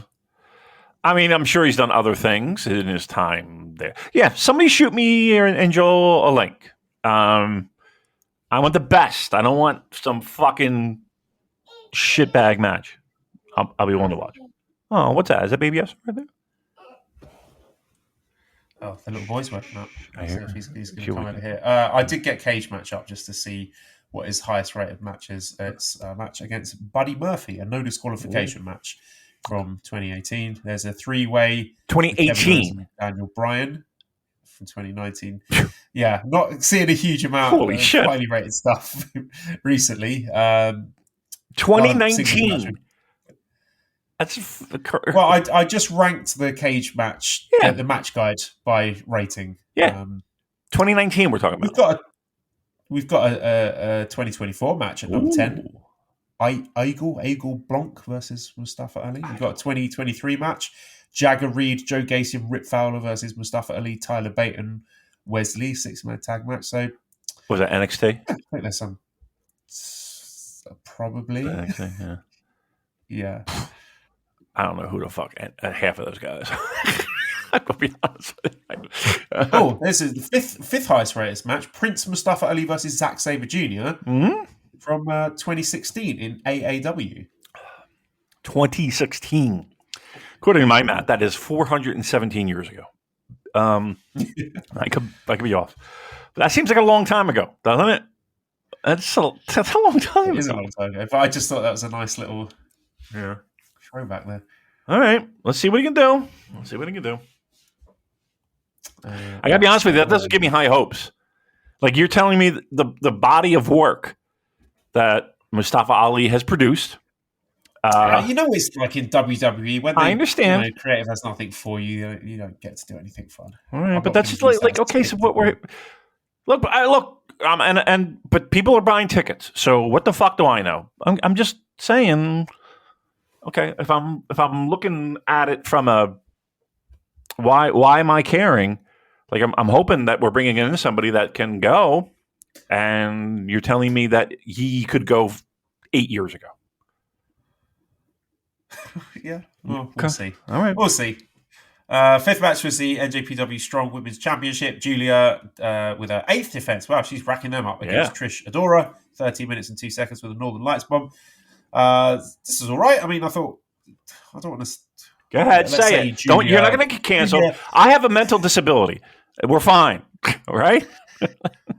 Julia led the match using her superior experience and ring leadership skills. Let's put it that way. I thought Trish Adora was all right. I mean, she needs to get more reps, and she'll improve, I'm sure. But more excited by the upcoming challenger, Stephanie Vaquer. That should be really good. Then we had the 6th match where we had Matt Riddle making his New Japan debut against Zack Sabre Jr. and Badu Tito. So he had a mystery partner X, who I correctly predicted was going to be Jeff Cobb for the Chosen Bros thing. But extremely funny with the production where they had Matt Riddle this was before X was announced. So Matt Riddle on the turnbuckle, posing for the crowd. Then the little graphics Chiron pops up underneath with the name label Jeff Cobb. So completely really surprised, but in an extremely funny way. Like that popped me. I couldn't get angry about that just because. Let me ask you a question. When that came up, did Chris Charlton ask you to take it down? No, all right. Did you get a tweet, a direct message? But I thought Riddle looked good here, and I was kind of interested to see how the crowd would respond to him. There was a smattering of boos. However, I thought by and large the crowd seemed into him, which I think lends credence to my theory that it's a small, overblown pocket of noisy internet fans. I'm not saying they're wrong. Like I'm amongst those noisy fans who thinks, maybe this is more trouble than it's worth. But I don't think the critics are significant enough for it to affect the business metrics of it. I think as long as he doesn't do something completely stupid, which he probably will do, so I'm not saying he's not going to do that, but if he can keep his nose clean, then he's got every chance of having a successful run in New Japan. And again, I'm not apologising. I'm not being a Matt Riddle apologist. I think the stuff he did was shit, blah, blah, blah. I'm not going to preface every single Matt Riddle discussion with that little caveat. But again, you draw your own line in the sand with that. Interesting discussion about whether he is washed. Is he capable of reaching the highs that he was before his WWE run? So that remains to be seen. That's a big question mark hanging over that. So we'll wait and see if he gets put in some prominent spots in New Japan against top tier opponents. Can he show that he's still got it? But also some interesting little tidbits with Jeff Cobb. So Jeff Cobb sort of hinting at or inviting Matt Riddle to join United Empire. Maybe Matt Riddle could be the next leader of United Empire. Who knows? However, standout performer in this match was Bad Dude Tito. Thank you. He is fucking great, and I'm not memeing. This is not a bit. I've been saying it since he appeared in 2022. Yep. He is the truth. He has got everything. He has got the energy. He's got the passion. He's got the muscles. He's got the look. He's got the promos. He's shown that he can get over and has got over with the Japanese fans. Why are we not doing more with this guy? Get him on the fucking planes to Japan. I want to see more Bad Dude Tito in Japan, more Bad Dude Tito in England. This is not just me saying it. Big Dave said it as well. People are starting to wake up. People are starting to get on the train. Bad Dude Tito, we are collectively, the company is sleeping on him. We got to wake up, smell the coffee. This guy is great. Yep, I'm with you. And here's the thing. I remember when he made his debut, and we were looking him up, and we're like, who is this? What are we doing here? And then we grew to love him. And there's no one else. Let me be very clear. Once again, Joel, not just driving the train, he is the fucking conductor. And once again, everyone dancing to the tune that fucking Joel writes. And I'm glad people were waking up because, look, you're Bad Dude Tito. I'm going to say this too. And Bad Dude Tito, I'm going to say this, and I mean this with every ounce of fucking everything I have in my cold, black heart. All you need is a different name. That's it. The name stinks. I'm sorry. No, it doesn't. No. The name strongly stinks. disagree. It's got Bad Dude Tito. No. Love it. It's terrible. But that's fine. You want to be Bad Dude Tito. People, if you wind up doing great things, you don't give a shit if you're called whatever. Who cares? Change your name. I promise you. Take it from me. I'm giving you that one for free. That being said, yeah, he's got everything. He's got everything and more. And he might be, dare I say, the most underrated wrestler, not only within the New Japan roster. You could make an argument that he is the most underutilized guy in pro wrestling. How's that? How's that for a hot take? Between him and Filthy Tom? Yeah, Filthy Tom's on that list. I mean, definitely New Japan, underrated. But, I mean, like, if you're looking for potential upside, like, okay, fine. You want to make an argument and say Tom Lawler is a little, maybe, a little past his prime, possibly. Okay, it's fair. Like, I would, as we used to say, the stonks. Is that it? The stonks? Like, you got to be on board with that. Plenty of room on the train. Plenty of room on the train. But no, Joel was going to lead you to the promised land. The Joel train will lead you to the promised land. And I'm glad to see that he's getting some love out there. Imagine, again, waking up in the morning being like, okay, I think I did pretty good. I think I did well. I wonder what the general consensus is. And Big Dave is out there finally speaking your name and giving you the props that you deserve. Now, keep in mind that we've been doing it for fucking years, but that's okay. It's all right. It's all right. We'll take a back seat. It's fair. We were first. We were right. And we continue to push hard for him. So let's do it.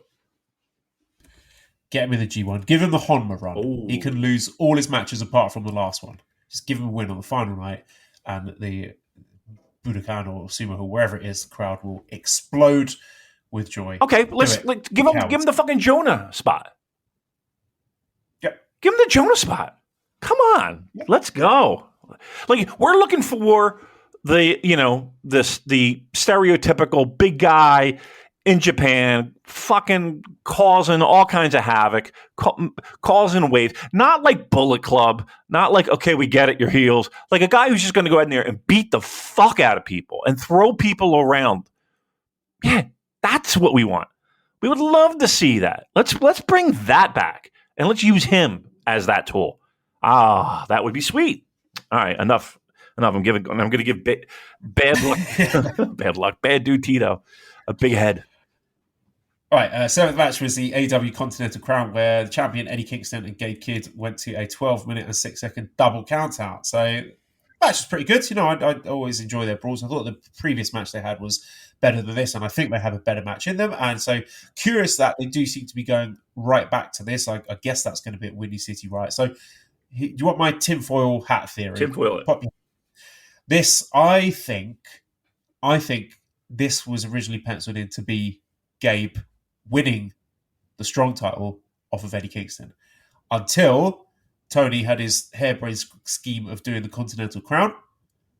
And I think that meant that this match couldn't be the handover for that strong title because obviously Eddie's holding these other two titles. Right. I think they have postponed that by having the double count out here so they can do the rematch at Windy City Riot, by which point Eddie will have dropped the other two titles so he could lose the strong title to Gabe Kidd. Now, watch none of that turn out to pass, but it's the only sense I can make out of the fact that they have done a double count out here and not had a conclusive finish, because they haven't seemed to have any other issues with getting New Japan wrestlers to lie down for Eddie Kingston up till this point. So I'm just thinking, why now? Why are we doing the double count out and redoing the match, presumably, at Windy City Riot? Right. I think the one thing that I was confused upon is I didn't know that these titles could be separated, and I thought they were all lumped in. No one knows. They're making it up as they go along. Right. Well, that's true. But that was the thing where I was like, wait, I thought this was a kind of package deal. I thought that was the whole point of all this. Wasn't that the whole point of all that? Like we were combining all these titles, but now we're not. You're right. Sometimes it just seems like pro wrestling is the most difficult and hard thing to book. Who knows? Okay. Yeah. I mean, look, why not have it where Gabe takes the loss unless they wanted to do something and run it back. So, yep, I think you're on to something there. Chief.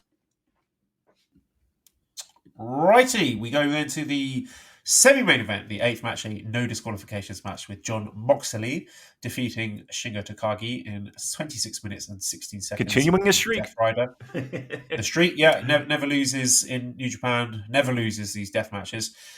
This was good.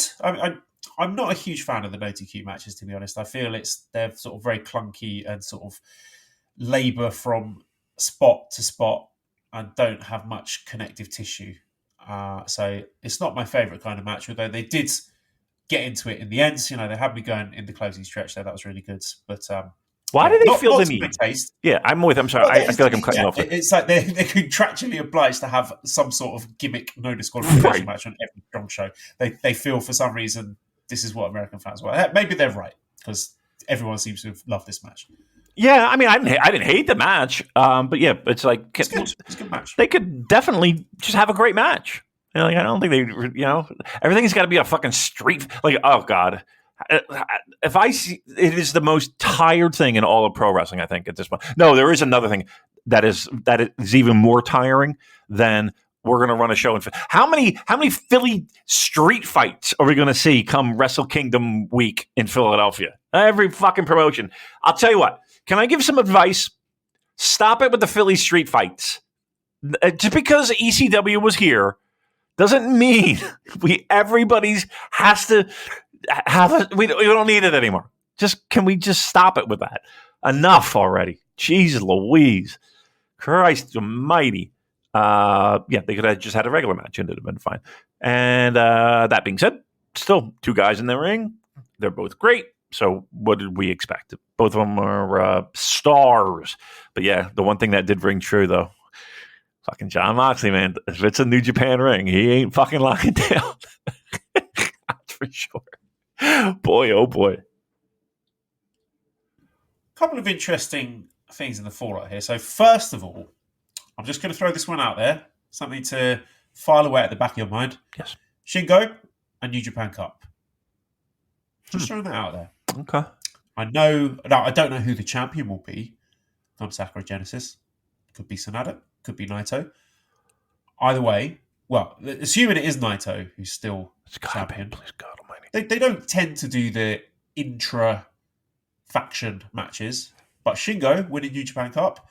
Sumo Hall show headlined by Shingo versus Naito. That is not a match. They haven't done that match since the 2019 G1. Yeah. Just file that away for later. Okay. Stick a pin in that. I think it's fair. I think everybody always kind of circles New Japan Cup and they're like, okay, this is where Yota Tsuji takes off. And yes.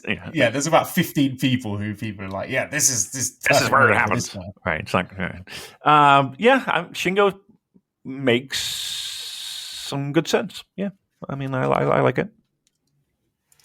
And Nick says Naito versus Moxley. So yeah, Moxley called out Naito after the match. Naito versus Moxley seems to be being shown on graphics as a non-title special single match thing. Am I reading too much into that before New Beginning, or is Sanada winning the belt back straight away? And Wrestle Kingdom was just for Naito's moment. Now, I think it's very smart to do that, to announce that as a just a special singles match, with the expectation being that if Naito's still champion, that would be a championship match. Maybe it would be a champion match. I don't know, but there's a lot of plausible and interesting outcomes here. It could be that Naito loses to Sanada or loses to the New Japan Cup winner. There's plenty of defenses between now and Windy City Riot, whereby that could just be a non-title match.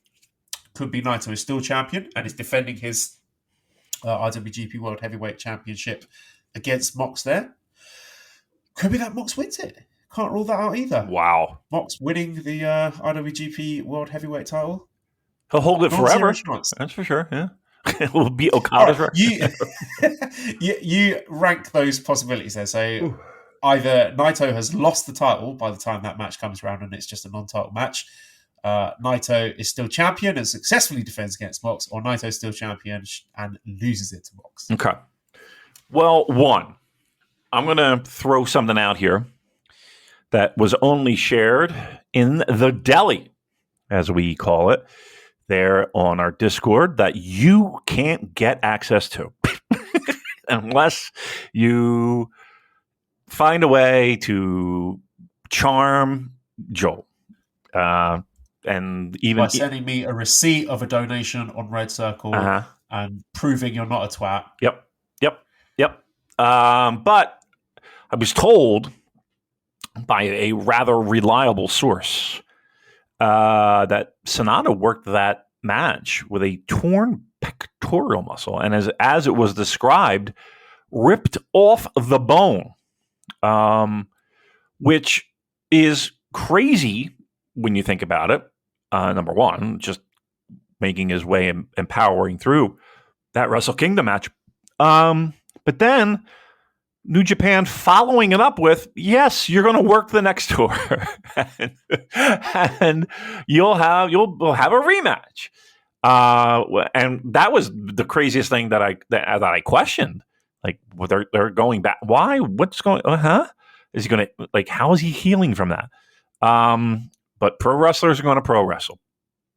So there's that, which leads me to believe that Naito's winning. 2, not for nothing, Naito's health isn't the best either, right? And this.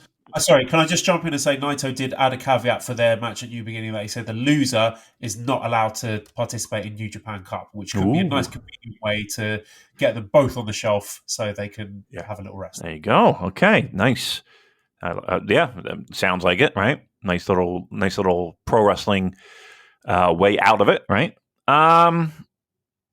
So again, Naito is not in the best of health either, right? I think a lot of us already know that, but I've heard various degrees, and I know you have too, Joel, of how healthy Naito is. Yes, I like the fact that at the very least, as of right now, they didn't tip their hand and say, "Okay, title match," when he still has defenses that still need to occur. I don't think Moxley's winning any heavyweight championship. Once again, I'll say stranger things have happened, but I just can't see that happening. But once again, we have to then say, okay, well, how do we get out of this one? How do we book our way out of this one if John's not going to lie down and our world champion is not losing his title? So how do we book our way out of this one? Don't know yet. I don't know yet. I would say the closest thing to a possibility is Naito going into Chicago as champion, defending his title. And you know what? Look, John can lie down. It's not going to kill him. And it's not going to kill AEW. And it's not like the fucking promotion's going to fold, right? But yeah, they kind of, maybe it's purposely they did this, Joel. I don't think that they had their sights set on Chicago, this show, and here's where you're going to finally lose. But, it is a nice little thing where, okay, here's a guy who hasn't lost in a New Japan ring. Now he's going against the world champion. Something's got to break. Something's got to bend. So, yeah, as long as Moxley loses, I got no problem what they do. I can't. Give me, once again, heart of hearts. There's no way Sonata's winning this fucking belt, right? No. No. Okay. All right. Then there you have it. Naito, Moxley for the title, Chicago. And we'll see how we book our way out of that one. Okay, so then, main event, Kazuchika Okada defeating Will Ospreay, 28 minutes, 34 seconds with Rainmaker. Very good match. Yep. Not their best. I think if I'm ranking their series, I think my favourite is actually the Wrestle Kingdom. Was it Wrestle Kingdom 16? I want to say, where they had the main event there on the night 2, and then the G1 final. G1 final was great. Oh my God, yeah. That really great. This felt like greatest hits. And that is a sort of a running theme with these US shows that, when you get your Okada Tanahashi, whatever, it feels like a greatest hits match rather than them necessarily sort of pushing to have the next best match in the series. And but again, I'm not damning it with faint praise. I thought it was really excellent main event, very worthy of the spot, and a remarkably decisive win for Okada. There was no sort of crazy back and forth final sequence where Okada's like squeaking out the win or being pushed to his limit, or Ospreay's coming really close to getting it. The end of it, he ate those 3 lariats and was basically toast. And then Okada just put him out of his misery. We got the wrist control stuff, little Wrestle Kingdom 10 callbacks, and big exclamation point, Okada's the better man. And Ospreay never really came close to beating him. So, in their series, we've got Ospreay's 2 wins. And what is it? 2 wins and 8 wins for Okada or something like that, where Ospreay's wins came when he cheated, when there was a Great O'Khan interference. in the G1, and then the 20-minute time limit G1 match that no one really cared about and had a pretty crap attendance and seemed like more of a footnote than any sort of notable stuff. When it's come down to the crunch matches in their series, it's always been Okada winning, and if this is the final match in their series, statement win there, Okada comprehensively the better wrestler. So, I mean, there's a discussion to be had about whether that is the right thing to do or not. I mean, what would be the other way to go?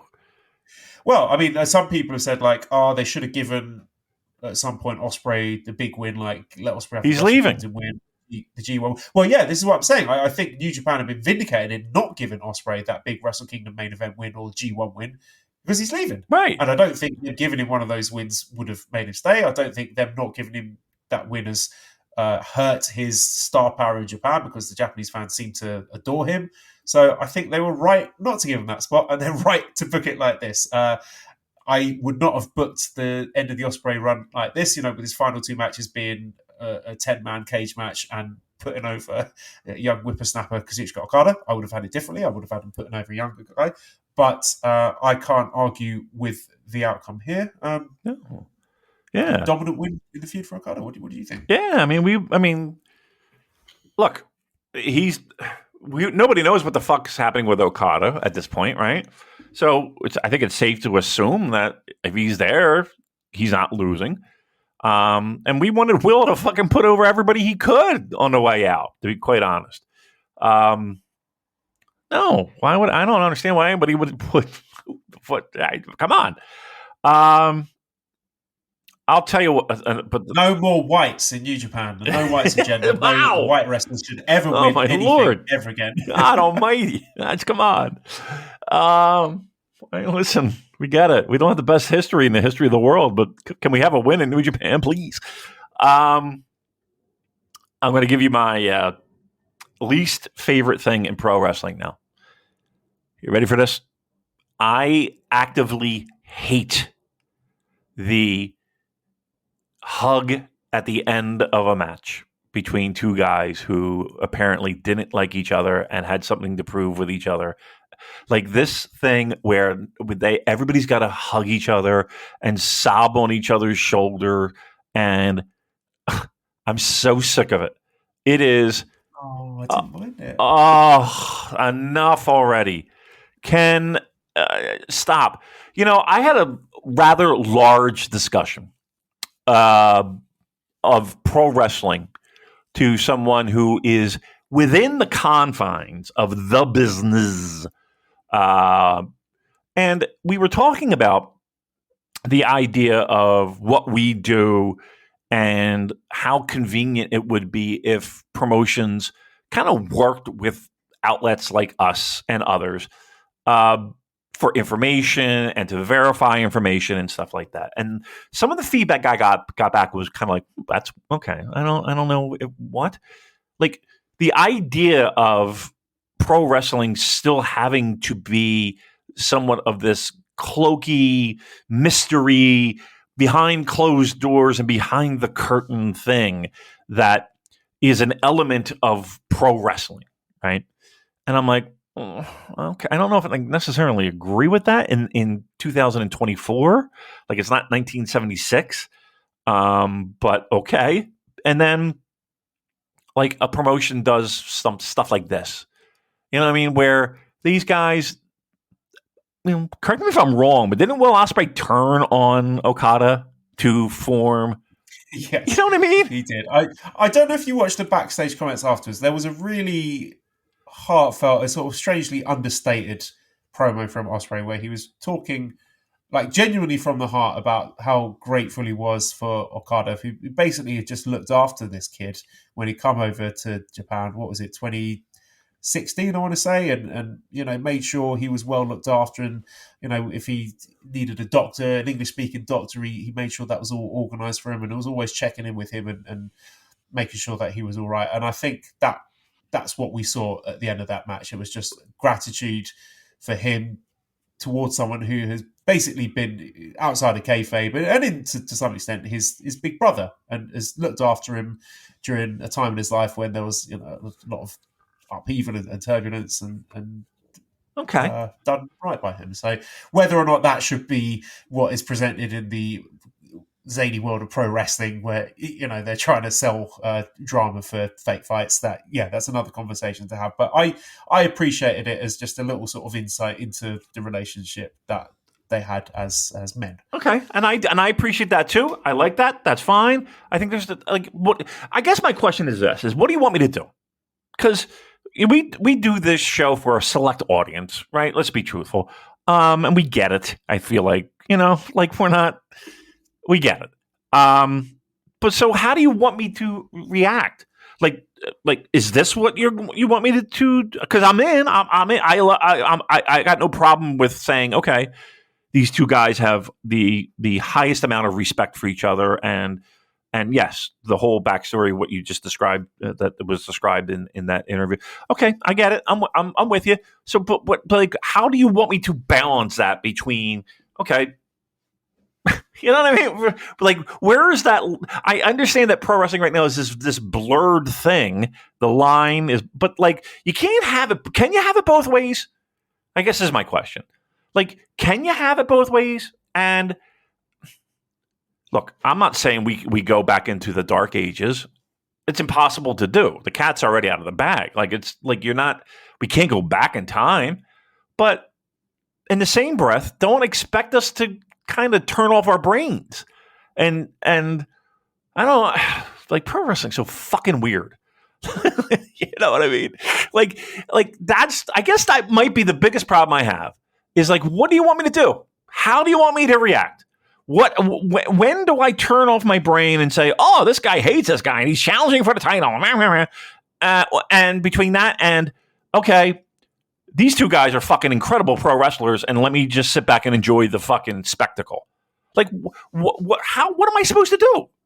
And I think that, and I've seen a lot in recent years of this whole, and again, I'm not comparing this to MJF and Adam Cole, but like this whole idea of we have to tug at people's heartstrings all the time. Like, you know what I mean? Like, can we just have a match where two guys really kind of don't fucking like each other? And do you not think Ospreay had earned that with his New Japan run, this being his last, possibly his last singles match in the company? All right, am I just being a grouch? The guy whose first match was against. I think there's enough there, even in kayfabe, to justify that with them. Okada having brought him in and then being teammates on Chaos, and then although Ospreay betrayed him and set up his own thing and had to, find his own way and become his own man and become a leader. We have to do that in the middle of the ring. To discover. We have to have the hug in the middle of the ring. Like, yeah, I didn't have a problem with it. I thought they earned it. All right, I'm just yelling at clouds at this point. All right, you're entitled to your interpretation. I think that's what makes it an interesting podcast. If it was always just us circle jerking, then it will be even more unlistenable than it already is. We value that disagreement. All right. Fair enough. There was a big post-match beatdown, so the War Dogs came out. Now, I know this was primarily to build the Osaka cage match, but I did note that the first action with this this run-in was David Finlay hitting Okada in the face with a shillelagh. So again, I'm asking you to file that away for later. Okay. I know I'm not saying that we're going to go straight into a Finlay versus Okada program, but not for nothing, as we say. Could have easily done something different. Okada just rolling out the ring or whatever. Or I don't know. I'm reading significance into that. Yeah. Is David Finlay the guy that puts him out? Is what you're trying to tell me? What, Okada? Yeah. For Okada's final match in New Japan, he's going to put over David Finlay. Yeah? No, the other way around. I'm saying David Finlay beats Okada in some type of stip match where he's got to fucking leave. Yeah, that would be great. I love it. Okay. Fingers crossed. I'm not saying that's what's going to happen. I mean, I don't know what kind of situation it is. But again, just stick a pin in that. Scott says, hypothetically, this was sent in a while ago. He says, let's say Ospreay is out after Wrestle Kingdom, which is, what's your main event rotation? Okada, Naito, Sanada, Tsuji, Shota. Is it time to graduate Hiromu to heavyweight? Anyone else you would add to the heavy scene? So let's just say who's going to be your big four going forward? Well, Naito, I think, again, health always a factor and a consideration with him. But I think he's there.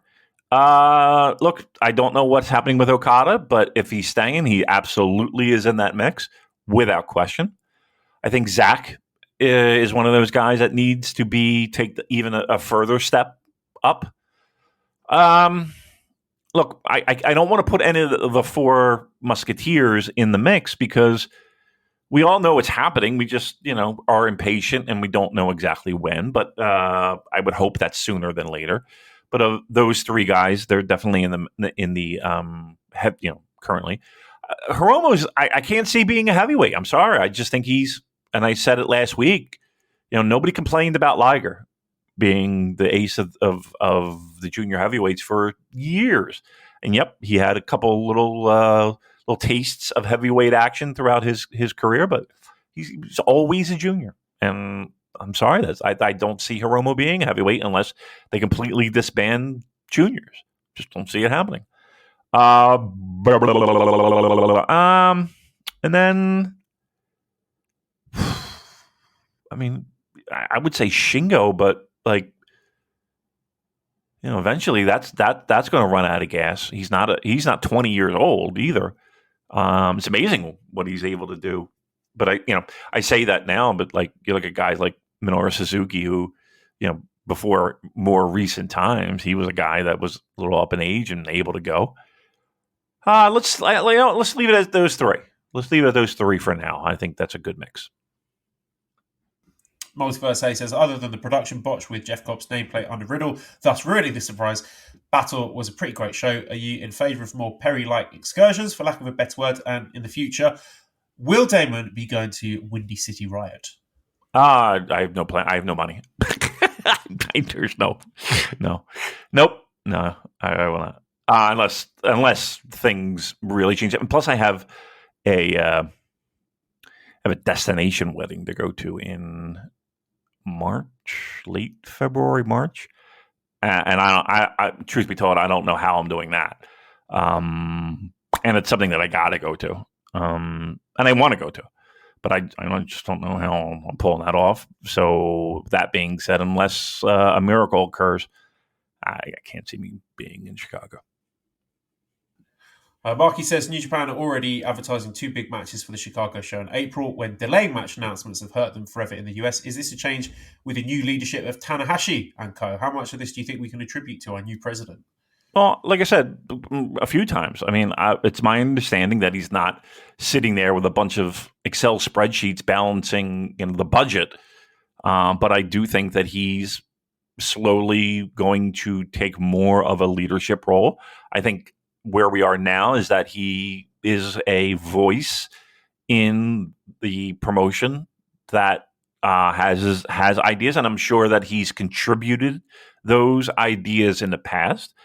Maybe it's a little bit more front facing, but it's not like he's a president of the company in a way that a lot of people might think of someone coming in. Like, he's not Obari, he's not coming in that way. I think he's more of front facing, able to contribute ideas, able to contribute stuff, and again, being groomed for that position is going to take a little bit more work than him just plopping in a chair and saying, I'm the president now. I'm in a big chair. That's my board. Very important. So we're going to be more than that. So, yeah. But is his influence maybe being felt? I'll tell you what. We talked about that direction. We talked about that it feels a little bit more, at least there is a plan. That might have his stamp. That might have his fingerprints all over it. Who knows? I'll be optimistic and say, sure, why not? Let's say it is, and if it is, it's a really good start.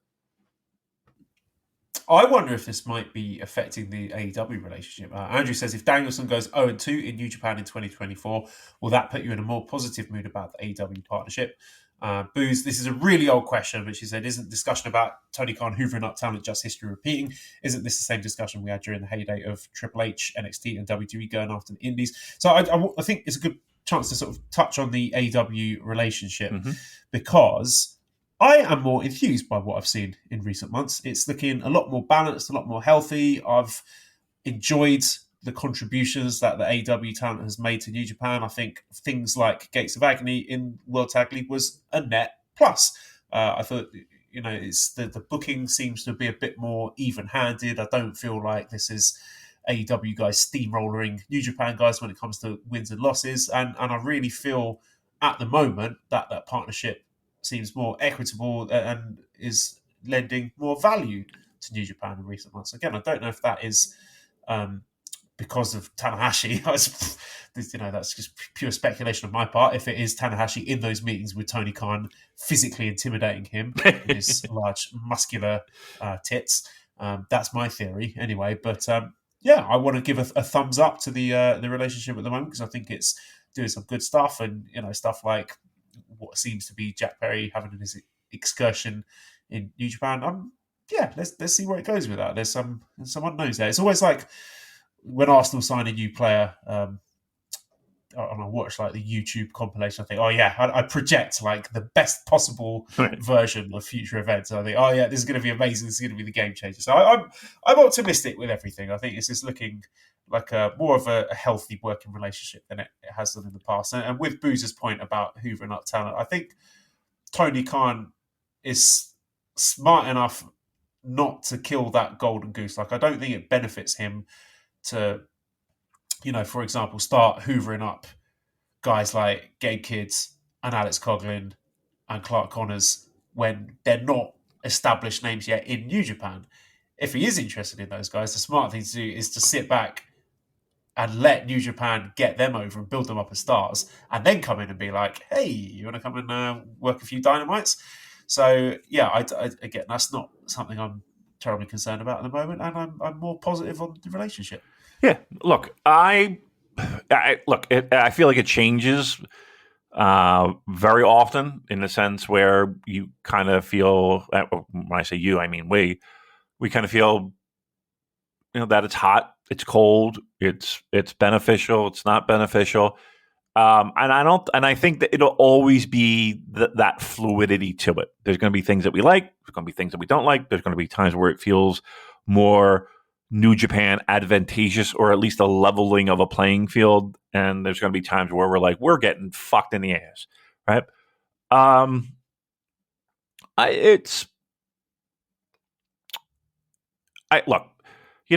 often, not often, but every once in a while, I'll think about, well, what would it be like to be Tony Khan and have that much income to be able to say, okay, I love pro wrestling. I'm a huge fan of pro wrestling.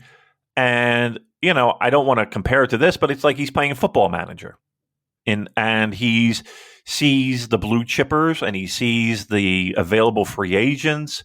And, he's going to sign them to my team because it's only going to make my team stronger. And why wouldn't I sign the best pro wrestler in the world right now? Right? I know what he can do. He's fantastic. And that, is like his job is to produce great pro wrestling shows, and whatever that might mean. That greatness could be what we saw with MJF and Adam Cole. That greatness could be what it was at the start of AEW. That greatness could be CM Punk debuting. That greatness could be Wrestle Dream. That could be anything. That could be all of the above, right? It's his money. And also, like maybe at this point, New Japan offering a creative outlet to higher end AEW guys who are perhaps feeling a bit frustrated with how things are going for them in the States. No doubt. And as much as we kind of like not questioned it, but we had our concerns with Daniel Bryan coming in with, and then with his injuries and that, like, he's given opportunities to guys to kind of live out those pro wrestling tape trading, newsletter reading, grind it out on the indies guys. Like as much as we kind of goof on it a little bit, Eddie Kingston is as much of a fan of pro wrestling as we are, and if not more. Like, he was there in the middle of it, trading tapes, doing his fucking, Jeff Lynch compilation tapes, and you know what I mean? Like he was in the mix, and a massive fan, and there's nothing wrong with that. Like, look, if I'm in that mix, if by some reason I got more involved in the wacky wild world of pro wrestling, you don't think I would be exactly like what the fuck they're doing? I would want to live out every fantasy that I ever had when it came to pro wrestling. Right? Somebody called Beulah McGillicuddy. I need to live out every fantasy I've ever had. You know what I mean? It's that. Why not? And at the end of the day, guess what? It's Tony Khan's money, and if he wants to spend it hoovering up talent, who am I to say? Don't do that. Save the integrity of what I like. He's helped getting the whites out of New Japan. He's helping our What is it with the white? Stop. What am I? Way. Let him cook. I love the white. I am a white. Come on. I'm Jay White. I don't like it all. All right. We should get over this. Let's preview the show in Nagoya. So this is coming up on Saturday, January 20th, in the Aichi Prefecture Gymnasium. We have kickoff match Shoma Kato against Katsuya Murashima. First match, Honma and Shota against Yujiro and Ren Narita. Second match, Callum Newman, Francesco Akira, TJP, Henare, Jeff Cobb against Driller Maloney. Clark Connors, Gabe Kidd, Alex Coughlin, David Finlay. Third match, we've got Wato and Despi. Oh, good. They're teaming up again. Happy about that. Against Sho and Kanemaru. That should be good. I like that one. Fourth match, we got Togi Makabe, Ishii, Tanahashi, and Okada against Fujita, Shane Hayes, Mikey Nichols, Zack Sabre Jr. Fifth match, Bushi, Hiromu, Tsuji, Shingo, Naito against Taka, Doki, Yuya, Taichi, and Sanada. So a lot of multi-man matches on the front half of this. Then we get into the back half. We've got sixth match, the KOPW 2024 provisional match. It's a 10-minute Ishimori ring fit match where in between every few minutes they have to do like little CrossFit training or something. I don't know. I've not looked exactly terrific. What it is, but I'm probably Ishimori to retain that. I don't know. It could be quite funny and silly, but it's not giving me much hope for the Great Okan is going on a run 2024 campaign. Prediction there for you? Oh, why is it not working? Don't care. I tried to do. Okay, terrific. Okay, terrific. I was going to do it 7 times. Okay, terrific. Okay, terrific. Okay, terrific. Okay, terrific. Okay, terrific. What's up? Okay, terrific. Okay, terrific. Okay, terrific. Okay, terrific. Okay, terrific. KPW match would probably be. Hey, look, well, it beats. Okan proposed a bull rope match. You know, one of those shit matches where they have to touch all four corners. So at least it wasn't that. Yeah. Who do you think is winning KOPW provisional? Yep. Taiji Ishimori will be winning this.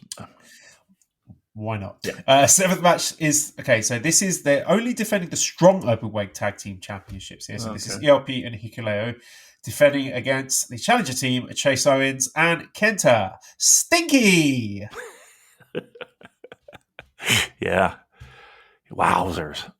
So this is the first of 2 championship matches between these guys. I don't know what the second show is. I guess the Osaka show or the Sapporo show where GOD will be defending the IWGP tag championships, but here they're just defending the strong openweight tag championships, which, you know, maybe Kenta and Chase Owens win and they might defend that in Chicago against Tom Lawler and Fred Rosser. So maybe Tom Lawler and Fred Rosser can win it off of the dastardly Bullet Club team. But I have no interest and no use for the Chase Owens and Kenta tag team in the Year of Our Lord 2024. Yeah, I'm okay.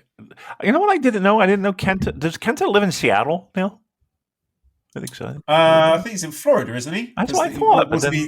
Wasn't he tweeting or Instagramming stuff about how he was shocked that you had to have a COVID vaccine to get a green card? And You know, Really? if you live in Florida long enough, that's what happens to you, isn't it? Well, Florida is kind of its own world, so I don't know. I don't know. I don't know the laws in the very conservative state of Florida. Who knows? Kevin says you prefer a double, triple champion defending titles separately, such as what GOD are doing with their 2 Owens and Kenta matches, or together, akin to Kingston defending his 3 titles at the same time against Gabe. Neither. There's too many titles. Get rid of at least half of them. I don't like either of those, to be honest. But yeah, no, it's silly when I'm going to defend this title against you on this date, and then this title on this other date. It's preposterous. I mean, honestly, that's what you're doing there. You're telling me that. Once again, none of these titles mean anything. The whole purpose of the idea of what was the purpose of combining? Whatever. I'm gonna just whatever. Let's enjoy pro wrestling. Yeah, don't analyze it. Just roll up the newspaper and hit New Japan on the nose and say no. Right. Bad New Japan. Yep. Right. And the main event is our Never Openweight Championship match. Tama Tonga defending against Evil. Now we cannot discuss this without referring to this terrible incident that went down between the hours of 8:30 p.m. on January 10th, 2024 and 12 noon on January 11th. JST. Tama Tonga's profile was erroneously erased from the New Japan Pro page, and Evil was incorrectly listed as the Never Openweight Champion. NJPW has come to learn that these alterations were made by staff members under extreme duress at the command of Evil. After reviewing video evidence, these alterations have been amended. We apologise to fans, and particularly to Tama Tonga, for the confusion and distress caused. This was extremely funny when this popped up, and the first person to acknowledge this happening on the website. I don't know if you were following this, where Tama Tonga was suddenly removed and Evil was put as the Never Openweight Champion. First person, you know who the first person was to acknowledge it? Can I guess? You. You can. No. It was Evil. Which might have been a little hat tip that perhaps this might have been possibly just throwing it out there, a storyline thing. Ooh. Whereas we had actual journalists saying, the Tama Tonga's contract has been terminated. I'm going to investigate and find out if there is any truth behind this and what's going on. But yeah, that was probably the giveaway, what was going on here. I had some fun with it. I thought that it was a House of Torture hacking bit, and a very funny one. I thought it was really funny. I don't know if you've seen this security footage of Evil walking into the little pokey office and intimidating the guy or girl, I don't know. I thought it was a young lady. Yeah, a young lady. Maybe it was a young lady, yeah. And Chris Charlton just sitting there doing nothing. Come on, Chris, you're protecting your colleagues. Once again, Step Chris. if you had a moustache, you could have stood up to Evil. He would have been intimidated by the manly facial hair and would have backed down. But I thought that was very, very funny. And you might not like Evil, you might not like House of Torture, but you cannot fault their commitment to the bit. Yeah, no doubt. I 1,000% agree. The idea of the physical intimidation of New Japan staff. And I swear to God, I'm watching it. I'm like, come on, Chris, do something. I mean, take a bump. Come on, buddy. You can do it. Nothing. He just sat there like a wimp. That's right. Embarrassing. How do you look at yourself in the mirror? I mean, look, you're going to go down. There's no doubt. And it's going to hurt. No doubt. But you gotta come on. Got to show some backbone, some spine, please. Just sat there. That was sad. That was sad to say. He was, what's the word I'm looking for? Demasculated? Emasculated? Is that the word I'm looking for? He was made to look a fool, is what he was. But all kidding aside, I thought that was a good little bit. You know what? If there was a fuck up, if there was a thing, if there was a whatever. You know, they made the most of it, and I loved it. And the idea of them kind of leaning into it a bit, I dug it. I definitely thought it was a good job. Whoever said, let's do this little bit, I tip my cap to. If that was you, Chris, excellent job. Well done. So this could potentially be Tama Tonga's last match in New Japan. So I'm expecting Evil to win, and whenever we have Evil winning a match, that's probably going to be a bit of shenanigans going on. So I can't say I have particularly high hopes in terms of the match quality, but if I'm remembering correctly, they did have quite a hot match and a good closing stretch last year. So, or maybe it was the year before that. I can't remember. So, there is a potential for this to be good. So, one, do you think this is Tama Tonga's last singles match? He may get a send-off match later on in the tour, so this might not necessarily be the last New Japan match. But do you think this is the way out for Tama Tonga? Do you think Evil wins? And what are your expectations in terms of match quality? Well, if it is, I would hope that this would be a nice, fun, goofy, shenanigan-filled 10, 15-minute sprint. And let's lean. If we're going to lean into it, I know this might shock some people, but if we're going to lean into it, let's lean into it. Let it be just House of Torture fucking up the whole entire thing. And yes, if he does, if this is it, he's going to look at the lights. But I have no problem leaning hard into the fact that House of Torture are a bunch of fucking dicks and pricks and cheaters and all of the above. Right? Let's lean into it. Because once again, when the time comes, like some of the best moments, and I think everyone can agree, and it was made good because of the company kind of leaning into the idea that nobody likes these guys and these guys are ruining everything and blah, blah, blah, is when House of Torture would get their asses kicked and they would look like the Keystone Cops and they would look like a bunch of boobs. And, we were getting one up on them, right? Always a fun time. Well, sometimes you got to reset that. And if a guy's walking out the door, then let's lean into that again, so that when the time comes for them to get their asses kicked again, then it'll be a little bit sweeter, right? So, truth be told, it could very well be his last. I don't think anybody's going to, lose much sleep over that. And I say that in the sense of, I think it's good for both. It's good for the company. It's good for him. And if he can be home closer to his family, if that means WWE, if that means AEW, if that means NXT, if that means TNA, if that means fucking working on a casino floor, I don't know. But again, those are the scenarios that I would like to see if, in fact, this is it for him. The house always wins. Ooh. Right, that'll do it for today. redcircle.com/shows/super-j-cast to give us money. At Cobra Kawaii and ProWrestlingTees.com/superjcast t-shirts. Thanks, Editor Dan. He's on Twitter at LousyHero219. We're on Twitter at the SuperJcast. Thanks everyone for listening and goodbye.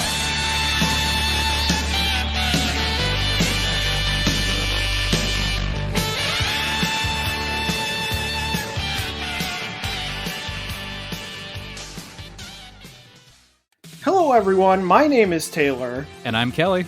And we are the co-hosts of Jumping Bomb Audio, the podcast all about Joshi Pro Wrestling here on the Voices of Wrestling Podcast Network. Every other Monday, we are with you talking about the biggest news in Joshi, along with show reviews, previews, and much, much more. So if you're new to Joshi or you've been a longtime fan, this is the show for you. We've got something for everyone here. So check us out, Jumping Bomb Audio.